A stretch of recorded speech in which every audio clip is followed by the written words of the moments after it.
stank. Yeah. He's got the Alex Ross head. I was going to say he's got the nose on the mask. Yeah, that's the Alex Ross head. Mm-hmm. Nice. All these are inspired by Alex Ross. But any luck getting the? I don't think the Stream Key works, does it, with the OBS? No.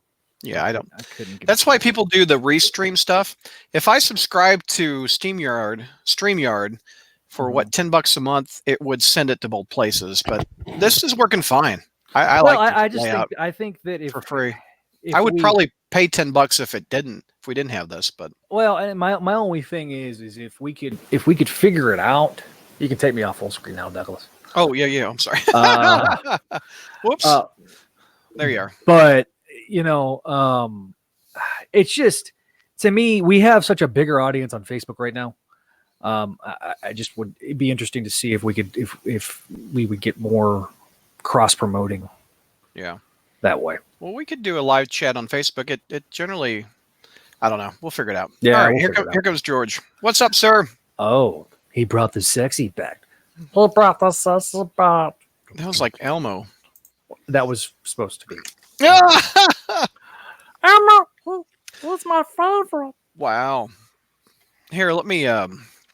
Jr. George, do you want to do team up or giant size first? Let's do team up first. Or yeah, we'll do team up first. Okay. Let me pull up a 56. So what book are we? Marvel Team Up 56 and Giant Size Spider-Man number 5. Well, you know what? I may have to look it up. Look it up and see if I can scour the internets. Yep.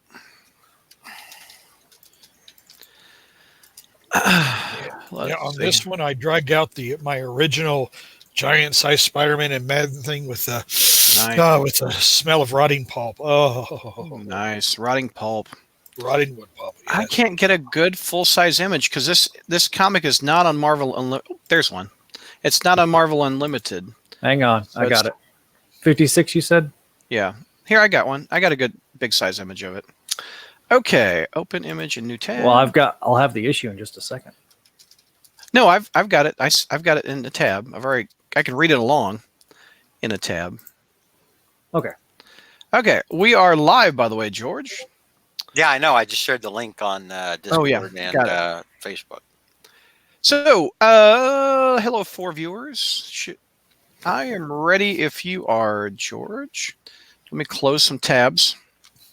We should probably wait for people to. We just sent the thing out. Oh, that's true. We can wait a few minutes. George, I was showing the new 80th anniversary Thor. Okay. On Marvel, he's not a big action figure guy, are you, George? No. But you'll appreciate this, George, because it has the actual.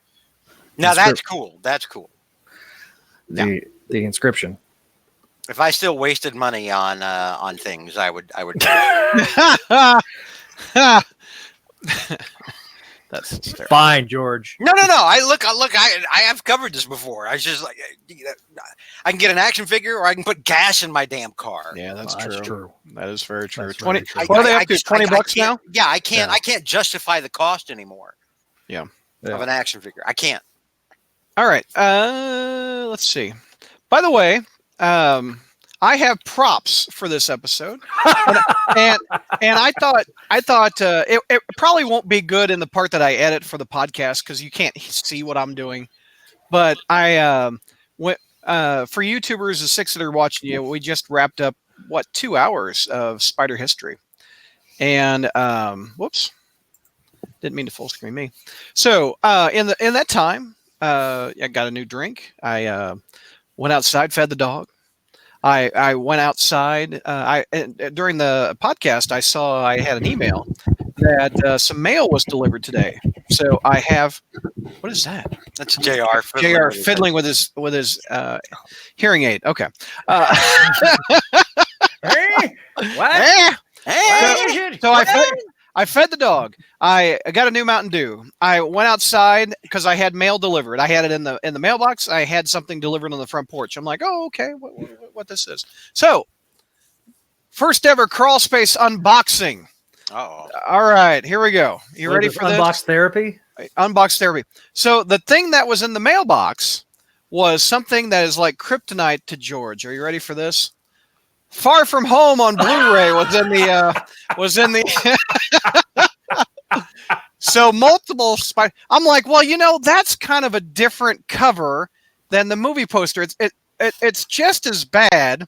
It's like they did a Photoshop with Microsoft Paint. Like there's the dividing line in between the. Okay, I'm like, well, the back cover can't be worse. why do we have to taint Friday Night Fights with this? Why could Well, if no, we were I'm going not- to do this? Why couldn't we taint Spider history with it? Why do we have to? No, because I took a break. Why do we have to bring this ugliness on the mind Because segment? I didn't have these props during history, so I was like, this is a pretty ugly looking cover. I'm like, it can't get worse. And then I looked at the back. Iron Man takes up more space on the Blu-ray than Spider-Man does on the back cover. He's not even in the movie, is he? He's all over it pretty much, but not physically. I mean, But he's dead. that doesn't stop Marvel and Sony. Anyway, so that was my first prop that arrived in the mailbox. Oh, You- wait, you- there's more. Wait, Oh, there's a God. box. JR has boxes. This is my first time having a box in the show. So Yeah, but when JR unboxes stuff, it's not things that suck. You don't even know. Okay. You haven't even seen the film. okay, you don't know I what's in the have box. to. This item that's in the box is very it ties into the month that we're doing Friday Night Fights, which is October. I don't Which- trust you. Which you don't know. You don't trust what's coming out.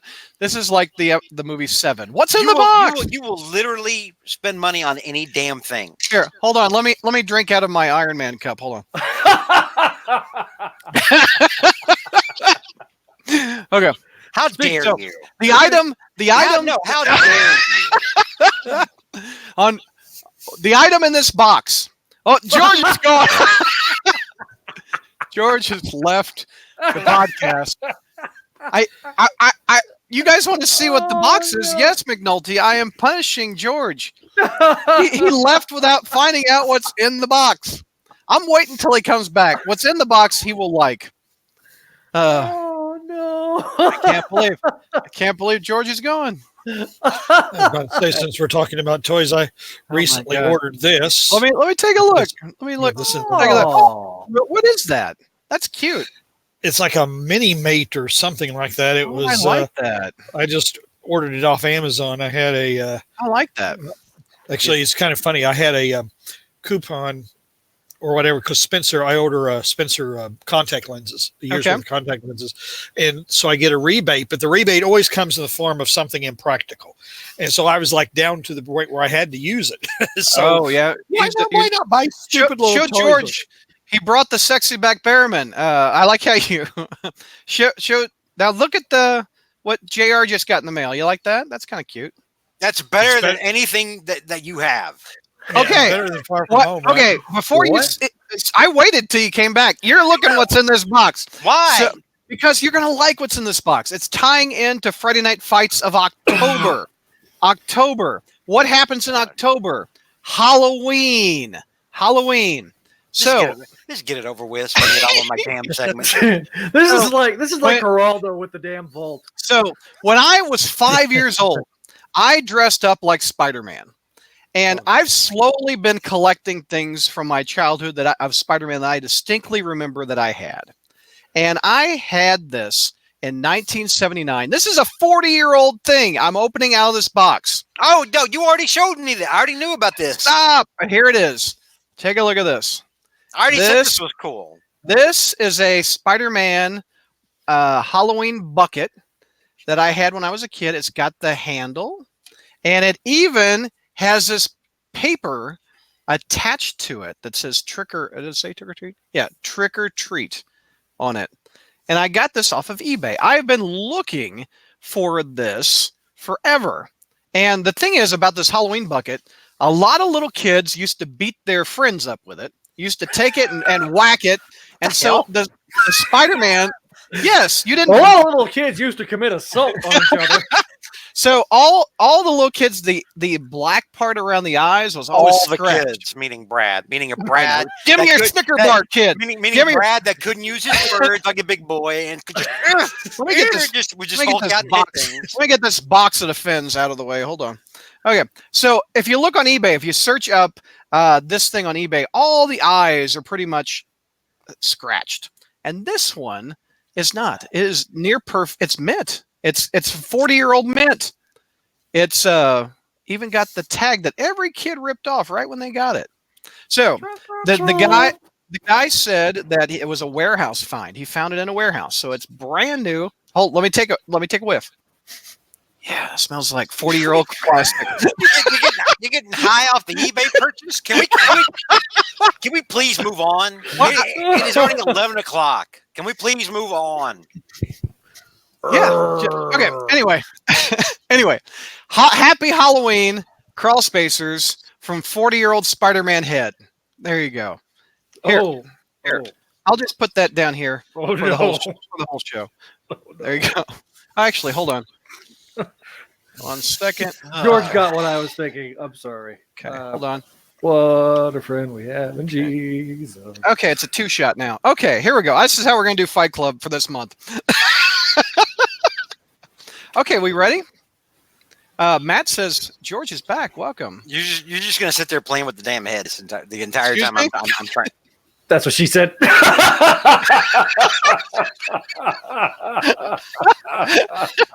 You know, if you look at it, it looks like I got a floating head over here. Here. What do you think of George's comments? I don't really like what he said. Do you like Craven's Last Hunt? Yes, I do, but I was buried for most of it, so I didn't read it all. Oh. Okay. All right, let's move Okay. on. All right, we ready? Here we go. Coming down in 3. Okay, turn Spidey. Okay, there you go. All right. That could have waited. Douglas. Oh, I'm sorry, George. Coming I'm down so in 3, 2. Hey, Crawl Spacers, welcome to our Friday Night Fights with George. We've got George on the line, of course. What's going on, George? I hate you. To the audio listeners, there was about a 10-minute build-up to that hate. I'll tell you right now. Again, check out the YouTube to figure out why George After all hates we've me. been through, all the things. Back! I know. Back! Far from home! Back! Go ahead. You hate me. All right. I'm glad we've been doing this show for so long that we've reached this. We have friends to join George. I think he calls them friends. I think we were once friends. JR, what's going on, JR? I almost feel like George should the review George did of Far From Home should come back. You know, but He didn't do a review for Far From Home. Far from home. No, You want to hear an hour and a half of silence? JR did a review of Far From Home as George. My review of Far From Home would have been 3 words: far from good. Oh man. Anyway, Venkman says George is so done right now, and we just started his segment. I really am. And fear the Beans. I've never heard of Fear the Beans. I like that name. He's got Mr. Bean as his He's got Mr. Bean as his avatar. Best way to start a podcast. Ha ha. Yes, sir. That's how we roll right here. So, all right. So, George, we are going back. What is You didn't introduce me, you jerk. Oh, I'm sorry, Zach. Zach is also joining us. Welcome, Zach, for Hi. Friday Night Fights. This is my first time. I think this may be my first time on Friday Night Fights. Oh, very good. Very good. Is it my first time? Maybe. I don't know. Maybe. I don't know. So, George, we are headed back to 1977 for this edition of Friday Night Fights. It is Spider-Man and Daredevil Marvel Team Up number 56 with Electro on the cover, talking to Spider-Man and Daredevil. He's not talking to Spider-Man and Daredevil. What it says, this is it, heroes. Swing closer into my trap. He's thinking. It's a thought bubble, Brad. It's a thought bubble. I apologize. I got my bubbles confused. I'm so sorry. There you go. Let's go, George. You've been reading. How long have you been reading comics there, Douglas? Well, how long have I been reading comics? I think 1979. Just checking. Thought I'd Yes, since the 70s. Yes. Okay. Let's go back, Spidey. Okay, there you go. Okay, go ahead, George. By the way, George, tilt your camera down. Your headroom. Headroom. Headroom. Yeah. That's Yeah, what she. There you go. Hang See, on. headroom. See the head? Yeah, there you go. I There you wasn't, go. looking, I wasn't looking at the camera. It's all good. It's all good. He's a little busy. Yeah, I'm not sitting here playing with a thing and doing. Excuse me. Oh, Remember, we have sorry. audio listeners, not video. While someone's trying to do a segment or anything. Okay, go ahead. Yes, we have audio listeners, which means it's imperative I get the placement of my head correctly. God Almighty! All right, go ahead. I Marvel quit. Team Up 1977. This is the next to last Friday Night Fight. the penultimate edition of Friday Night Fights. We are 2 minutes in, and he's wanting to quit. That ought to tell you. Go ahead. So yeah, this is by Bill Mantlo and our pal Sal. Yeah. From 1977. Yep. It opens up with Blizzard having just iced over a Daily Bugle mail truck, including the driver, which is actually kind of a creepy opening splash page because it looks like the guy's dead. Yeah. Daredevil jumps him after he's done this. Has a quick fight with him, and then Blizzard kind of makes he freezes a fire hydrant and uses that as a diversion to escape, and then Daredevil sees a headline.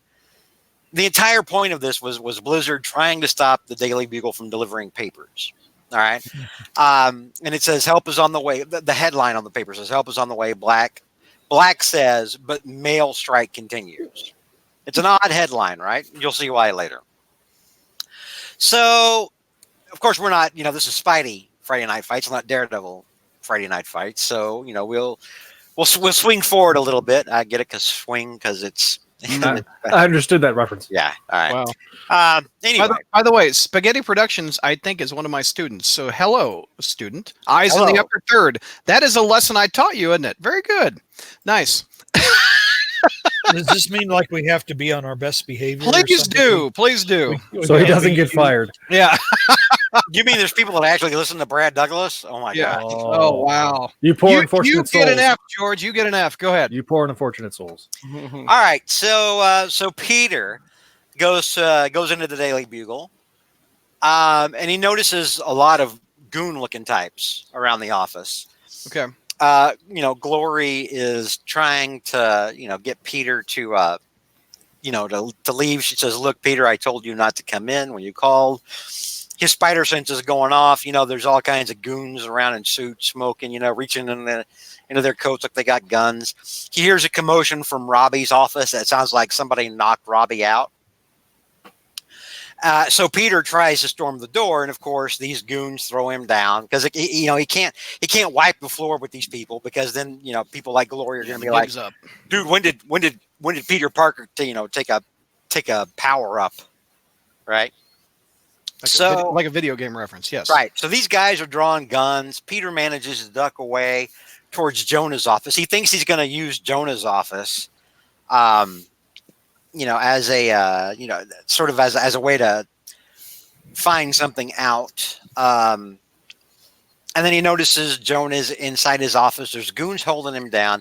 Inside are Blizzard and Electro. Electro is propped up on like Jonah's seat. His feet are up on Jonah's desk. He's smoking probably what is one of Jonah's cigars. Nice.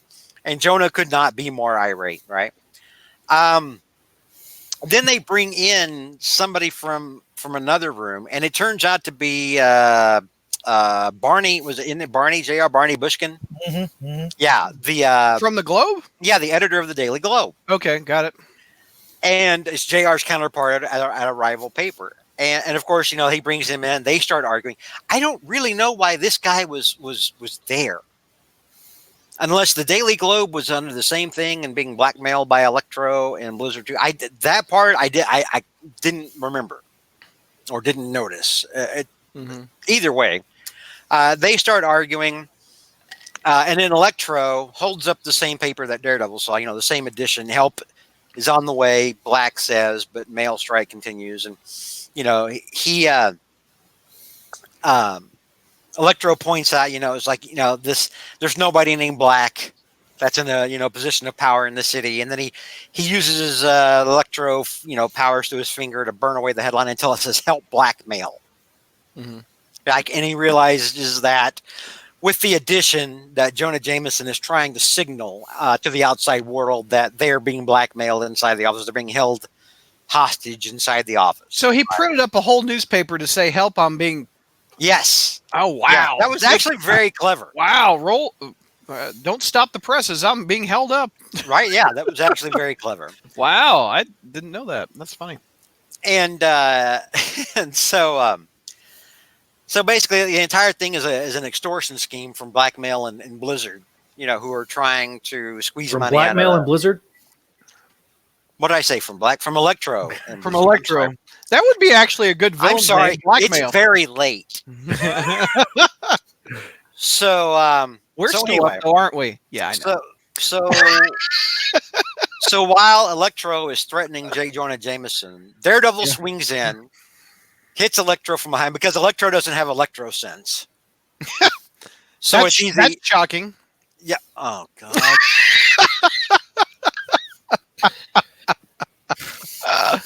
I think it's his proximity to that Spider-Man head that's causing this. Well, maybe that's why I have bad puns after all these years. I love a hero that has quippage, and he has bad puns too. Maybe we're getting into a J. D. Mateus examination of my. Is English still your first language? It is not. English, do you speak it? Go ahead, George. Thank you. Yeah. So Daredevil jumps in, hits Electro from behind. Electro face plants on the desk pretty hard. Yeah, that's pretty good. Blizzard tries to shoot him with Blizzard's ice powers, with the ice blast. Daredevil dodges, starts beating up, goons. Meanwhile, Peter's outside the door trying to change. Right? As, Daredevil knocks a couple of goons out of the door. And then another goon starts running out after them. And Peter just reaches down with his hand and just hits this guy right in the face. This is actually kind of a violent hit. What, right? The, like on a hit right on top of the head? Yeah. A walk? Yeah. Yeah. Walk. I mean, that looks violent. Yeah, Walk like an Egyptian. It just really does. And then, he's finally able to finish changing. He's got to knock this guy out, though, because he doesn't have his mask on yet.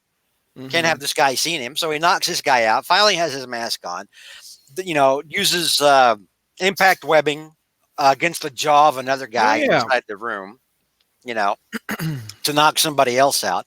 Now Electro and Spider-Man, or Electro and Blizzard, are like, oh, geez. Right? Because they're kind of... their goons are gone. Yeah, their goons are gone, and now they're hemmed up.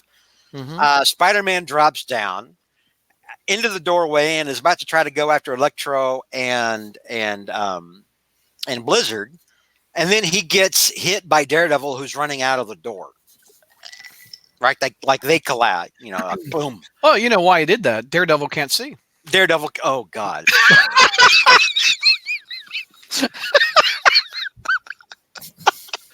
Oh no. I'm so sorry, George. No, you're not. You are not sorry. JR, am I poking the bear, or what am I doing to George? Yeah, you are. So, JR has no comment to my question. Okay, go ahead, JR. So, Daredevil says, Spider-Man, what in the blazes are you doing here? And Spider-Man says, I made the mistake of thinking today was payday. Of course, Daredevil's like, the hell are you talking about? And I had jokes, yeah. So suddenly, Spider-Man's like, ooh, wait. I shouldn't say crap like that in front of Daredevil. Right. He doesn't know who I am yet. Not at this point in time, not in 1977. Anyway, so Daredevil and Spider-Man start, racing down the hallway while Jonah and Barney Bushkin, emerge from a desk. They're like, oh, what are we going to do? We've got to do something. So they spring into action while thinking, inside their heads, bad-mouthing one another. Daredevil or Electro and Blizzard are trying to escape the building, and they make it all the way down to the basement and not the street level. And Blizzard is like, you idiot, you've let us down to to the basement, not the street level. There's no way out of here. You've trapped us. Okay. And Electro's like, they're down like where, like literally where you print the paper, Mhm. right? There's printing presses around there. And he's like, blast it, I wasn't counting the levels on the way down. You know? Right. And it's like, you know, it makes you quite, I mean, like you this is one of those things where, like, Electro, you're supposed to be like an A-list Spidey villain. Yeah. You're He got lost. Yeah. Yeah, you're thinking like a C-list Spidey villain right Yeah. now. You Well, know, he is in Marvel Team Up. It has a tendency to dumb people down being in Marvel Team Up. you shut your damn mouth. Suck it, JR. Oh, All That's right, right. anyway. That's Marvel Team Up's name, isn't it? Suck it, JR. by Second the way, JR. in YouTube chat, my student says, "Stop bullying George." Okay. I'll stop. Oh. And Heroing says, and this is why George quit. And Vinkman says, "Excuse me, impact webbing hasn't been invented yet. Secondly, it was created by Ben Reilly during the Clone Saga." I'm sorry. I think we just saw him use impact webbing without calling it impact webbing. I'm sorry. What else knocks this guy out when Spider-Man hits him in the jaw with webbing? A web line? No, a web line is the swing. That's kind of There's different. There's Look at it. different It looks settings. like a mini baseball bat. It's impact webbing. I'm sorry. It's impact webbing before it was called impact webbing. okay. It just So- is. It just is. Blizzard, Electro, stuck in the Wait. Here's the thing. Also, curious thing to mention. Before there was even a Ben Reilly, before Ben Reilly came back during that whole god-awful Clone Saga, in the Marvel superhero role-playing game that TSR put out, Yeah. Spider-Man could use his webbing as a blunt force attack, Mm. i.e. what Spider-Man just did here. It was impact webbing before there's impact webbing. There you go, Vink. Anyway, so they're down in the press room, and Electro and Blizzard are going to try to set an ambush for Daredevil and Electro. All right, they're waiting behind the printing press, like Snidely Whiplash, who's tied, like Tess Trueheart down to the railroad tracks and is waiting for the train to hit her before Dudley Do-Right gets there or whatever. Wow. Okay. Wow. And so Barney and Jonah come up behind him and see this, and they get chairs and decide they're going to like ambush the villains while the villains are waiting to ambush somebody else. Now, if Jonah had noticed that, had known that they were waiting to ambush Spider-Man, does Jonah really do this? Maybe Jonah waits. Maybe Jonah's like, you know what? Maybe we see if they kill Spider-Man first, and then we hit him with the chair. And the fight is officially about to start right now because Yes. they've been bumbling around and the first real Spider-Man punch is about to hit to Electro. Well, I'm sorry, you skipped right over other stuff. Do you want to take over, Brad? No. I'm just saying. Is this Brad Douglas's Friday Night Fights now? Oh. No, I'm at the part where you are, that they're fighting in the basement, and the first punch is about to get thrown by Spider-Man. Yeah, I'm just saying. We're telling a story here. Yeah. But yes, Shut there are, up, Douglas, and let him talk. there are two fights in this stream. Anyhow, so right before We actually Jonah, like each other. right before Jonah and Barney are about to hit Electro and Blizzard, Spider-Man and Daredevil come through the doorway. They fire off their powers, and Barney and Jonah's chairs hit one another in midair and break as they're getting ready to ambush the villains. Electro and Blizzard don't even notice this. They're too focused on the two heroes. So as soon as their ambush attacks, Jonah and Barney just run. Why are Jonah and Barney even really doing anything in this story? It does. I mean, like, other than a few throwaway panels, I'm like, why can't we just have them out and get a few more panels of, I don't know, people getting punched the hell out, Yeah. Anyway, get Barney and Jonah out of my fight. Yep.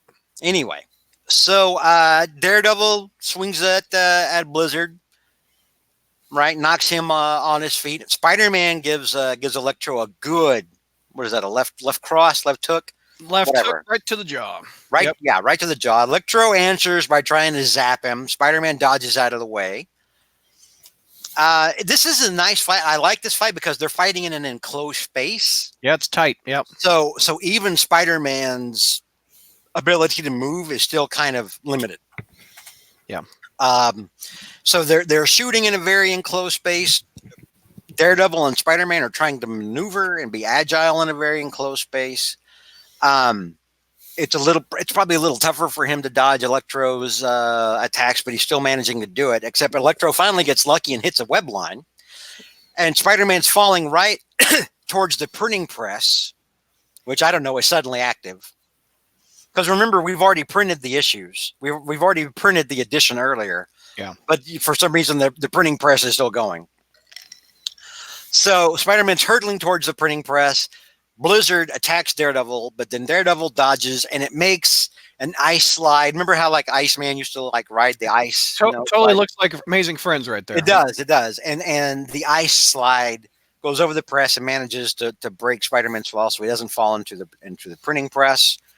Spider-Man uses this distraction. Go ahead and web Electro's eyes. I always love it when Spider-Man webs somebody's face and like eyes. He does this to the Rhino a lot. He did it to Thanos. Oh no, he did it to Thanos' mouth in Infinity War, didn't he? Or was it his eyes? Yes. Was it his eyes? I think it was his eyes. I think it was his eyes. Yeah, that's a good move. But yeah, it's an effective thing. I think he's done it to Hulk before. I think he's like webbed Hulk in the face before. Yeah. The 90s show, he did it to Dr. Octopus. Anyway, it's just an arsenal in his I know. fights. For I know he's example, done it. I know he's done it to the Thing before. Yeah.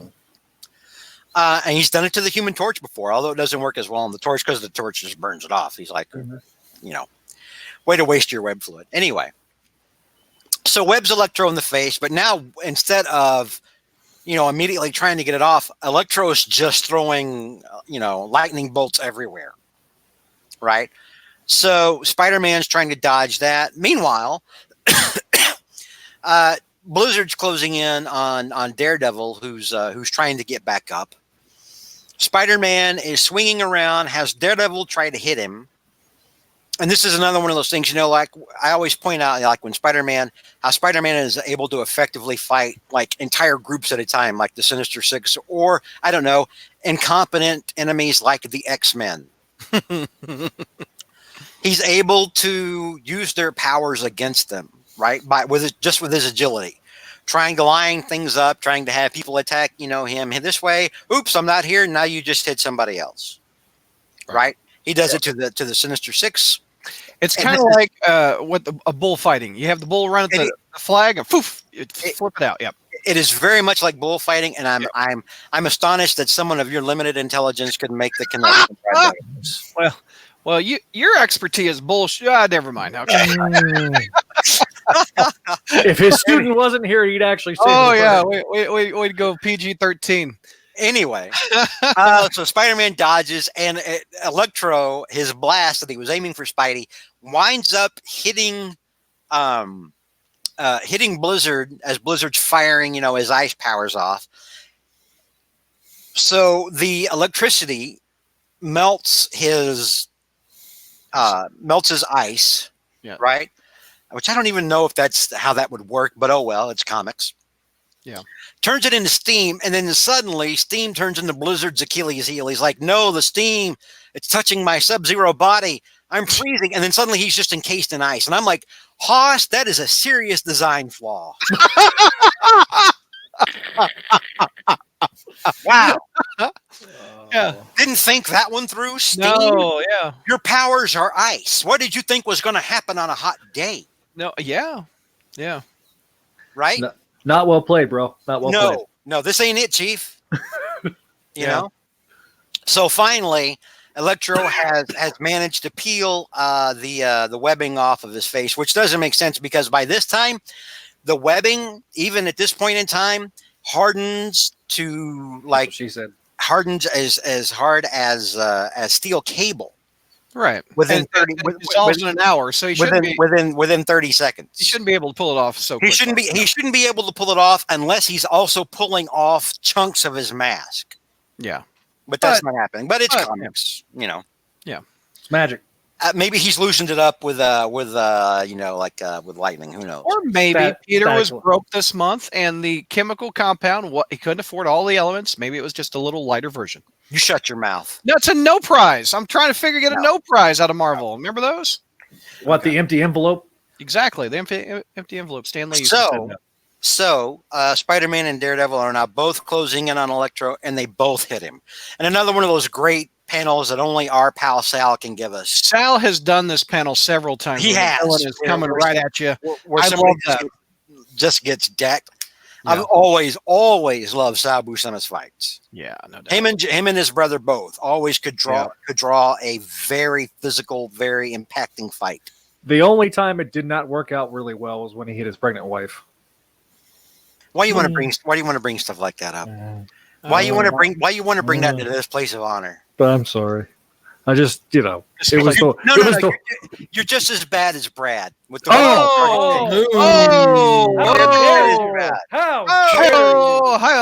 Oh, I'm insulted. You're I every am bit as too. bad as Brad. How dare you, Berryman? Yeah. So Okay. they knock Electro into the printing press. He rebounds off the printing press, hits the wall, falls down unconscious. End of story. Decision.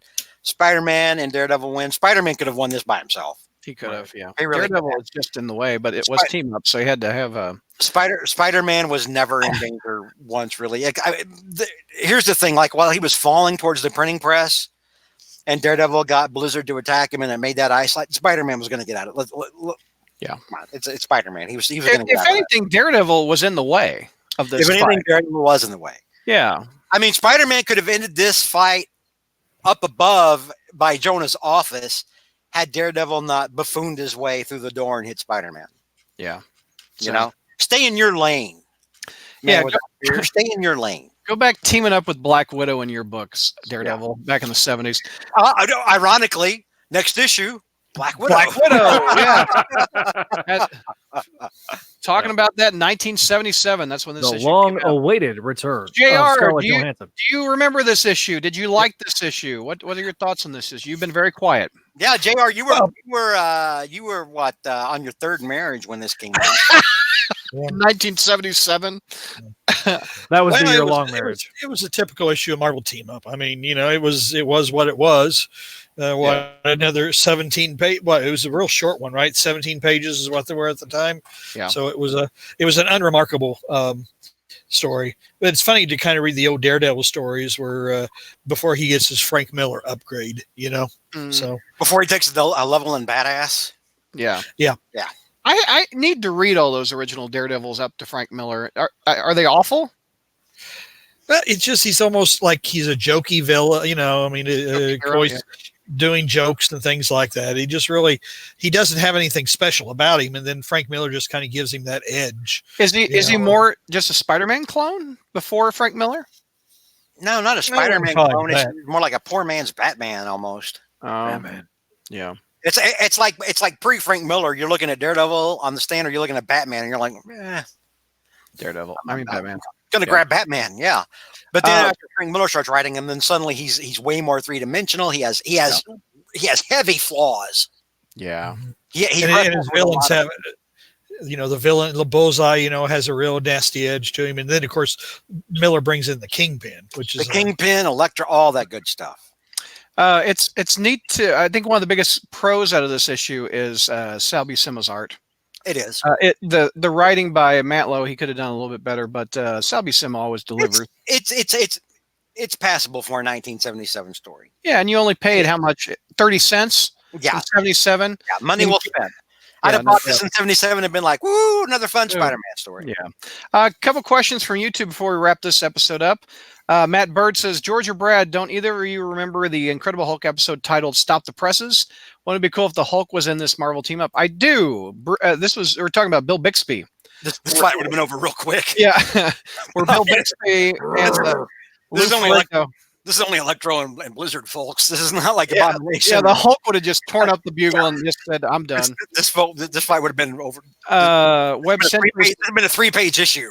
I know. Hulk Web Century smash. says these Marvel team up issues are fun, but they're kind of campy. I would agree. Fear the Beans, love that.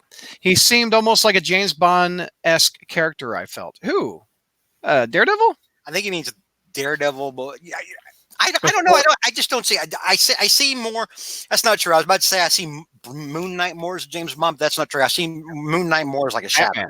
As like I think a of Shadow. Moon Knight more as Batman. from Marvel. He's like a combination of the Shadow. Because if you know the Shadow, and you know, like the Shadow had multiple identities. the Shadow Nose. Kent Allard, Lamont Cranston. Same thing with Moon Knight. You never really knew which one was the real one. Web Century says Frank Miller gives so much depth to Matt Murdock. Yeah, Everyone. McNulty says crazy Frank Miller Daredevil would have had been Spider-Man by opening a door like a blind man from a W.C. Fields comedy sketch. So anyway, what I think this is the year before Frank Miller got on to Daredevil. So 78, I think, is when Frank Miller came on, or 79. No, I don't think it was that. Yeah. I don't think it was that early. I don't think it was that early. I was pretty sure it's like Pull it up. 80 or 81. 80. Yeah, it's like Pull it up. Daredevil 158. okay. While you determine this, I'll be right back. Wait a minute. Where are you going? Let's see. Daredevil 158. This came out in May 10th, 1979. Ding, ding, ding, ding, ding. Oh, he was right. Ding, ding. You question the Spider Junior Yoda. You are the reigning co-champion. Oh, I'm still enjoying my Spider History year-long celebration, which will be Which I challenged. just reminded you of. Well, yeah, and I haven't really been celebrating all year, but it was my first one in how many years we've been doing Spider History? 9. I mean, not Spider History, Spider Jeopardy. 9. So we need to ask George when he comes back. Well, this is an anticlimactic way to end the audio. So you want to see an oops by Hasbro? Yeah, go ahead. So on the 80th anniversary, All right, let me full Iron, screen you. Hold on. on the 80th anniversary Iron Man, they put the bicep joint backwards. Weird.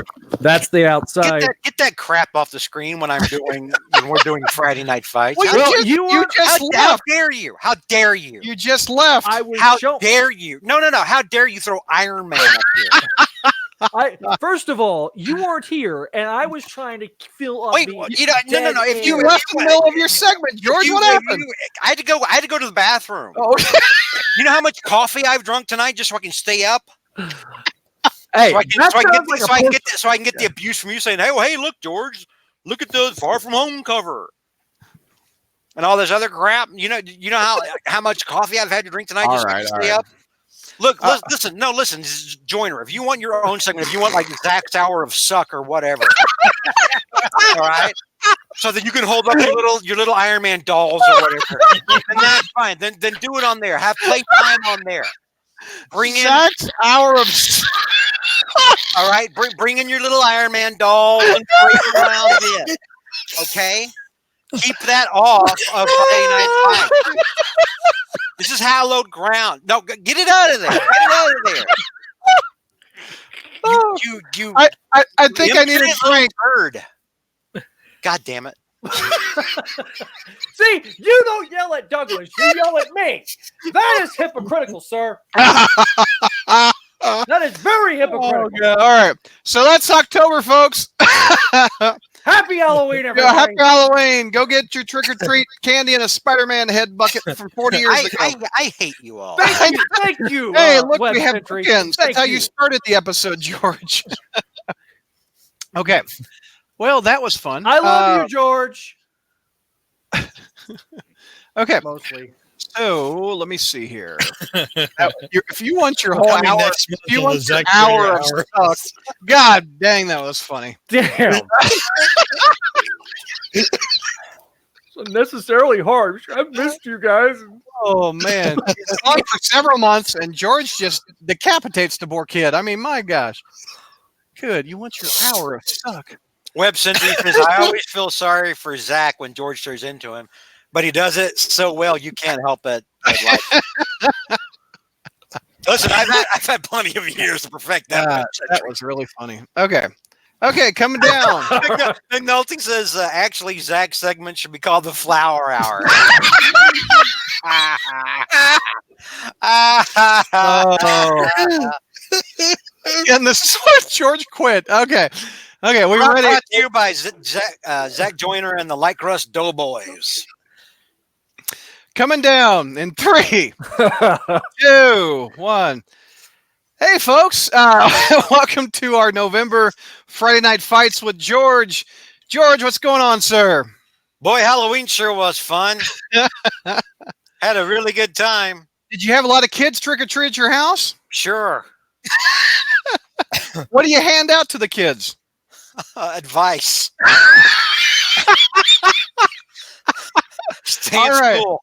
Stay in school, kids. Don't do drugs. Stay in school. Also, on Friday Night Fights, this Learn a episode trade. in November, we have JR. What's going on?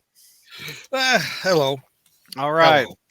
And we have Zach. Zach, it's nice to have you on this episode. I know. is It's it been really? so long. Is It's it? been It so is. long. In fact, I decided that I would bring a prop in to show who I trick or treated for this year, Oh. and it was this guy. Anyway, so So This is you what- trick or treated as Iron Man this year. This is, you know what? You wouldn't even be here if it hadn't been for me alerting Brad that you were requested to be here. Number Okay. one. So how dare Everybody get along. Number two. This is the last time. oh, This is the last time. Oh, hey, hey. I won't be here next time if you're here. Friday Night Fights with No- no George more. without George. No more. no more. Oh my gosh. no All right. mas. All right, no mas. You guys are hysterical. So we are headed back. Let me see what year this is. We're going back to July 1st, 1975. I was in diapers for this issue. You still are full of crap. You're welcome, George. Giant Size Spider-Man number 5. Which is funny because it says 1974 and it says published July 1st, 1975. No, that's the year that's when the title started, is what that is. Oh, I get it. Got it. So, this is we're talking about a giant-sized man thing in this episode. Written by Jerry Conway, penciled by I like me some Ross Andrew. Yes. Nice. Love that. Yes. Speaking Okay. of bringing the sexy back, Ross. Oh no! What happened here? Hydra has affected the Marvel website. Hold on, let me refresh. Come on, are you going to load for me? Are you going to load for me? That's what she. Negative. Okay, let me remove from epic fail of the Marvel website. Okay, go ahead. Take me through this issue, George. You paid 50 cents for this the year I was born. Yeah, Back in 1975. Woo. that's a lot of money. It was that No doubt. 50 cents back then. It buy you a tailor-made suit. I remember being at Thomas Newsstand, and I had to run back out to the car where my mom was sitting. Yeah. because I had to get more money. I mean, because What'd she give you, a quarter to go in? Spider-Man. Well, I needed it. Yeah, no, just a quarter. I needed another one to get this one. Oh, my. 50 cents. You, It's so like, yeah, you had to go out and ask for another quarter, and your mom's like, "The hell? What we made him money? pretty well. Get a job, deadbeat." It's even I had to beg and plead. I probably had to pick up sticks in the yard or something to get that other quarter. You had to ask your mom for more money to get a giant-sized man thing from the gas station. That's just wrong in so many ways. And you Go were ahead. like, Well, yeah, because it you were wasn't like, the gas station; it was the newsstand. you But were like, anyway. you were like, "But Mom, it's got the lizard. He's my favorite villain." I was emphasizing that Man Thing was in it because I was trying to make my brother jealous because my brother actually bought Man Thing comics at the time too. So Oh Ooh. my god! I didn't know that. Yeah. That's good. yeah, Rick had a very he had very interest. Of course, that's why he had no money too. He spent every dime he had. So Was he? he did have a. Was he into other Marvel horror stuff or just Man Thing? Let's see here. He always got the Hulk, Man Thing, Werewolf by Night. He liked Werewolf by Night. Yep. Trying to think. I think I was the Did only. he read Tomb of Dracula? No. Really? Okay. Ooh, But I remember the Werewolf by Night. So Yeah. and I remember the infamous story where there was another guy. He was a black guy, so he became a black werewolf. That was kind of funny. Doctor Strange became a white werewolf. No, he didn't. No, wait, hang on. I'm thinking of something else. Never mind. That didn't happen. That's fake news. I made up fake news. It's fake news, my sir. gosh. Fake news, absolutely. so one of my favorite things about Ross Andrew is his how much depth he gives to the art. And if I can get this to work, let me paste this here. There we go. You could see the very opening page. Look at the depth of that. Can you guys see that? Yeah, look at the depth of that. Beware the path of the monster. That is such, I love that opening panel. That says, I'm willing to pay 50 cents. Maybe. Okay, I don't know. Go ahead, George. Take me through this one. Why are we talking about this one? All right. So, we're talking about this one because it has Man-Thing. And the Lizard, which is one of JR's favorite Spidey villains. Yep. Particularly after the child eating part. Yeah, I wanted to make sure, last month, we threw in another Marvel team up because I know how much JR loves it. And so this month I wanted to make sure we had something else that JR loves. So, of course, we throw in the Lizard. First thing. I'm feeling the love. So we want to focus on Spider-Man fighting. And the first thing he does is take out a bearded hippie and knock his fat butt down to the sidewalk when the guy steps up thinking he's going to take a swing at Spidey or something like that. This guy's got one of those like Amish beards, where there's no mustache. Yeah. Yeah. This guy's probably handing out pamphlets, for commies on the sidewalk or whatever. Because hippies suck. Yeah, because hippies suck. And Spider-Man face palms him. He does. When the guy comes out, just sorry, Charlie, knocks him right on his butt. And the guy's like, hey, do you want a fat lip, Spider-Man? And Spider-Man's like, no, do you? Ooh, yeah. And the guy's like, no, I'm sorry.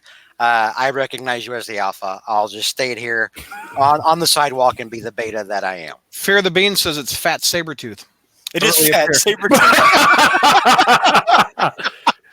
with it in a turtleneck. Okay, I need to show the picture. That's who we're talking about right there. There you go. Yeah, it's Tubby Tooth. Tubby Tooth. Yeah. His brother Tubby Tooth. Yes. Fatty Tooth. Oh man.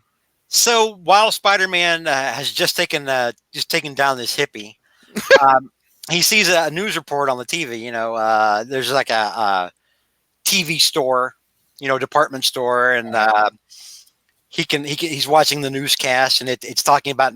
It actually shows footage of Man-Thing just beating the hell out of a construction site. Just toss. Can you imagine? Can you imagine these construction guys like, all right, we're going to build a strip mall here. All right, boys, let's level this. What the hell's that? I love the picture because he's tossing dudes around like rag dolls. And then there's a guy cowering behind the wheel of a bulldozer. Like he's like, please just let this bulldozer crush me so the Man-Thing doesn't get me. You see the guy down in the back? Like, oh, Lordy, Lord, please. Lord, just take me out now. Oh, Lord, just let this bulldozer crush me. Please don't throw me back out towards the Man-Thing. Oh I'd rather die by being crushed by I'd rather be crushed by this giant construction equipment than to face the Man-Thing. At least I died in a 50-cent issue, not a 25-cent issue. Because those who know fear burn at the hands of the Man-Thing. Yeah. So Spider-Man's like, you know what I ought to do? I ought to go to Florida and take some pictures of this, make some money. Cause comics. I was about to say, Georgia, probably maybe you want to go back up a panel or whatever and catch the in joke about the experts in the field of exohuman biology that were consulted. Professor Stefan Gruber and Dr. Howard Duck. Yeah, I see that now. I understood that reference. Oh, I get it. Which is funny because exo-human biology, wouldn't that be like the study of like humans outside the solar system? Yeah, it's kind of an odd. It was like throw a bunch of words together, science, Because typically when like science talks exo, it means outside of the solar. It means like alien. Yeah. Anyway, so we're back at the Daily Bugle where Jonah is calling Peter a genius, saying, Ms. Brandt, see to it that Peter gets a round-trip flight to Citrusville, Florida. Put him on the expense account for the next 2 days. Ooh, big money. Peter's like, I'm going to have so much fast food, and I'm going to be knee-deep in hookers and blow. Whoa. He's making stuff up, JR. I am making stuff up. Unlike JR, I'll actually admit to it. Anyway, so he's talking to Betty, and Betty's like, "Well, this is right. This is not long after Gwen came back from the dead." Oh yeah. And so Betty's like, "Hey, do you want to talk about Gwen?" And Peter's like, "No, I really want to call Mary Jane." And Mary Jane's like, "Hey, when you come in to see me?" And then he's like, "No, I got to go to Florida for a few days." And then she's like, "Oh." Like it's the end of the world. He's like, "I've got to go to Florida for a couple of days." And she acts like he just said, "I have to go to Siberia for 6 months." I don't get that. Anyway. Well, it's because Gwen has come back, so she's kind of really nervous about her where she fits in Peter's life now, with Gwen. Yeah, and Gwen or Betty's like, "Don't you want to talk about Gwen, Peter? She's staying at my place. She needs you desperately." She says, desperately. And meanwhile, we back just coincidentally in Citrusville, Florida, Dr. Connors is like at a cabin in the Florida swamps with his wife. And he just happens to be down there. And Peter's like, "Hey, Doc, I'm going to be down there in Florida. How about, I'd appreciate your help, like maybe looking for this man thing or whatever." And then, That's a weird call. yeah. And so Dr. Connors is like, "You got it, Pete. Oops, I knocked over the lizard formula. Oh no, here I go." Yeah. He's overcome and he turns into the lizard because he just happens to have lizard formula. Why not? No, I knocked over the beaker. It was the experimental gas. The formula, same formula I used before. And I'm like, "You're a doctor. Yeah. You're a doctor. How did you come up with something this smart to begin with? You're kind of a dumbass." Right. Right? By the way, Terry James in YouTube chat says George should like the lizard, since without him there'd be no Stegron. I don't dislike the lizard. I'm not JR. No, it's not. Another YouTube chat comment. Web Sentry says, "I hate you guys. It's 5:30 in the morning. I can't sleep because of a really bad cold. Yet you're making me laugh, which is triggering bad coughing fits." Oh, God. I'm so sorry, Web Sentry. You might want to turn us off. I Hope you feel better, though. hope we don't. Watching crawl space is hazardous for your health. I hope we don't kill it. So, McNulty says, "Always a bad sign when there's a burning man thing." Never mind, Web Sentry. I'll talk to you later. All right. So. Oh, I'm sorry. What were you saying, Web Sentry? Go ahead. I'm just trying to talk on my own segment. I'm so sorry. I'm so sorry. No. Yeah. I hope we don't kill you, Web Sentry. Matt Bird says Exo's talk is all over Star Trek, or at that time, the first Star Wars movie, which later is titled A New Hope. And Fear the Bean says every time Peter talks to Connors, he turns into the lizard. When will he learn not to take Peter's call? Okay, so lizard. Well, I mean, this is 74. They doesn't have caller ID yet. Yeah, no doubt. In fact, it's rare that you even see an answering machine with tape at this point. Like typically, it's like it's reserved for the ultra rich or the Pentagon. Yeah. At this time, anyway. Yeah, you just had to be at your location to get the phone. Yeah. Yeah. So yeah, he knocks over the gas, hanging up the phone. Ghost comic. And the gas overcomes him, and he starts lizarding out, like instead of hulking out, lizarding out, and he's like, "Oh, my hand! There's so much Kirby hand in this." He's like, "My hand! I'm making the transformation. The lizard lives again," and he's got two arms. All of a sudden, that's bad. More chemicals get knocked over. God knows what's in those. And then so he's breaking stuff all over the lab. Martha Connors looking pretty foxy. Yeah. Ross Back Andrew in the 1970s. Yeah, Ross Andrew could draw a good looking. There you go. There she is. There she is. Hubba hubba. Look at that. She's in the sexy short shorts, the cute little top. She's got the sassy short hairdo. Monster wow wow. Martha's looking pretty good. So of course the lizard comes in and just knocks the hell out of her. and he says, "One side, woman, one side." Bomp. I mean, it just upends her. I know, like that's your wife, dude. Where it's wet and hot, and then you have that panel. JR, what would you do if you did this to your wife? One side, woman, bomb. What would you do? What would happen? Probably start paying for my own funeral. Uh, All right, so Martha is whacked. That's the first fight. Lizard Yeah. wins. No, the first fight was Spider-Man knocking out the hippie. Oh, the Well, hippie. almost Okay, we knocking got down the Spider-Man winning one, Lizard won. Okay, 1-1. yeah, but remember, the lizard didn't talk at this time, though, did he? Yeah, he's mean, he talking did- all over the place. No, I mean, he didn't talk until Brand New Day, right? Spider-Man was amazed that he talked. Oh, You're full of garbage, sir. It made me feel so sorry for Martha, and I'm like, you know what? I mean, you're a good person, and horrible things are going to happen to you. Eventually, you're going to die, but it's okay because your soul's going to come back to get put into a clone. Yeah. Terry James in YouTube chat says this is the first time Peter talked to Connors as himself and not Spider-Man. Is it really? I don't remember that, Terry. Spider Yoda, is that true? Well, apparently so, because when he takes a call, oh, Peter Parker, yes, Spider-Man spoke about you last time we Okay, met. Yeah, So I'll be. You This- didn't know him from school already?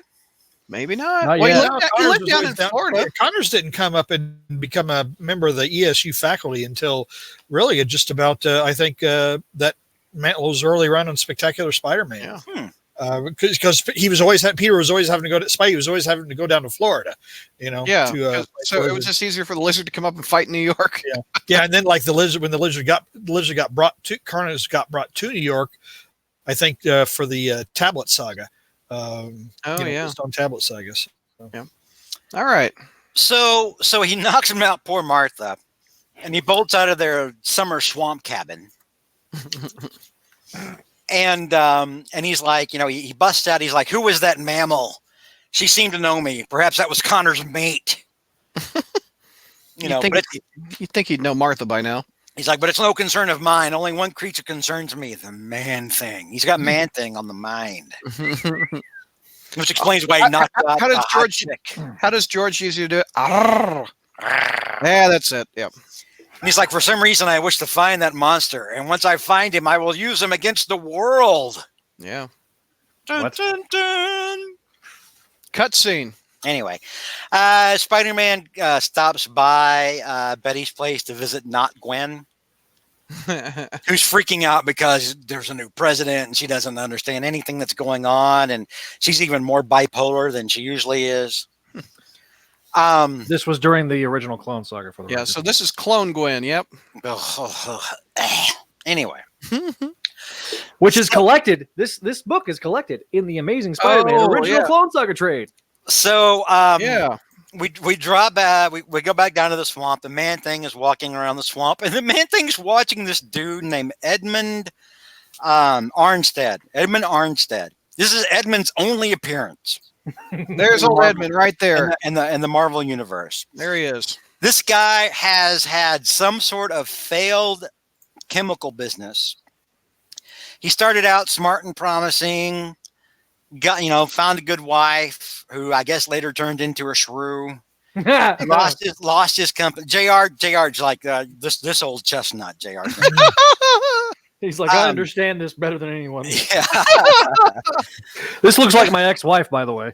and so this guy is recounting just basically what a loser he's turned into. And you get the gist. He's like, I've come here basically to kill myself and make it look like an accident so my wife and my daughter can collect the insurance money. This guy is Poor dude. you do feel sorry for him, but it's just so over the top. Yeah.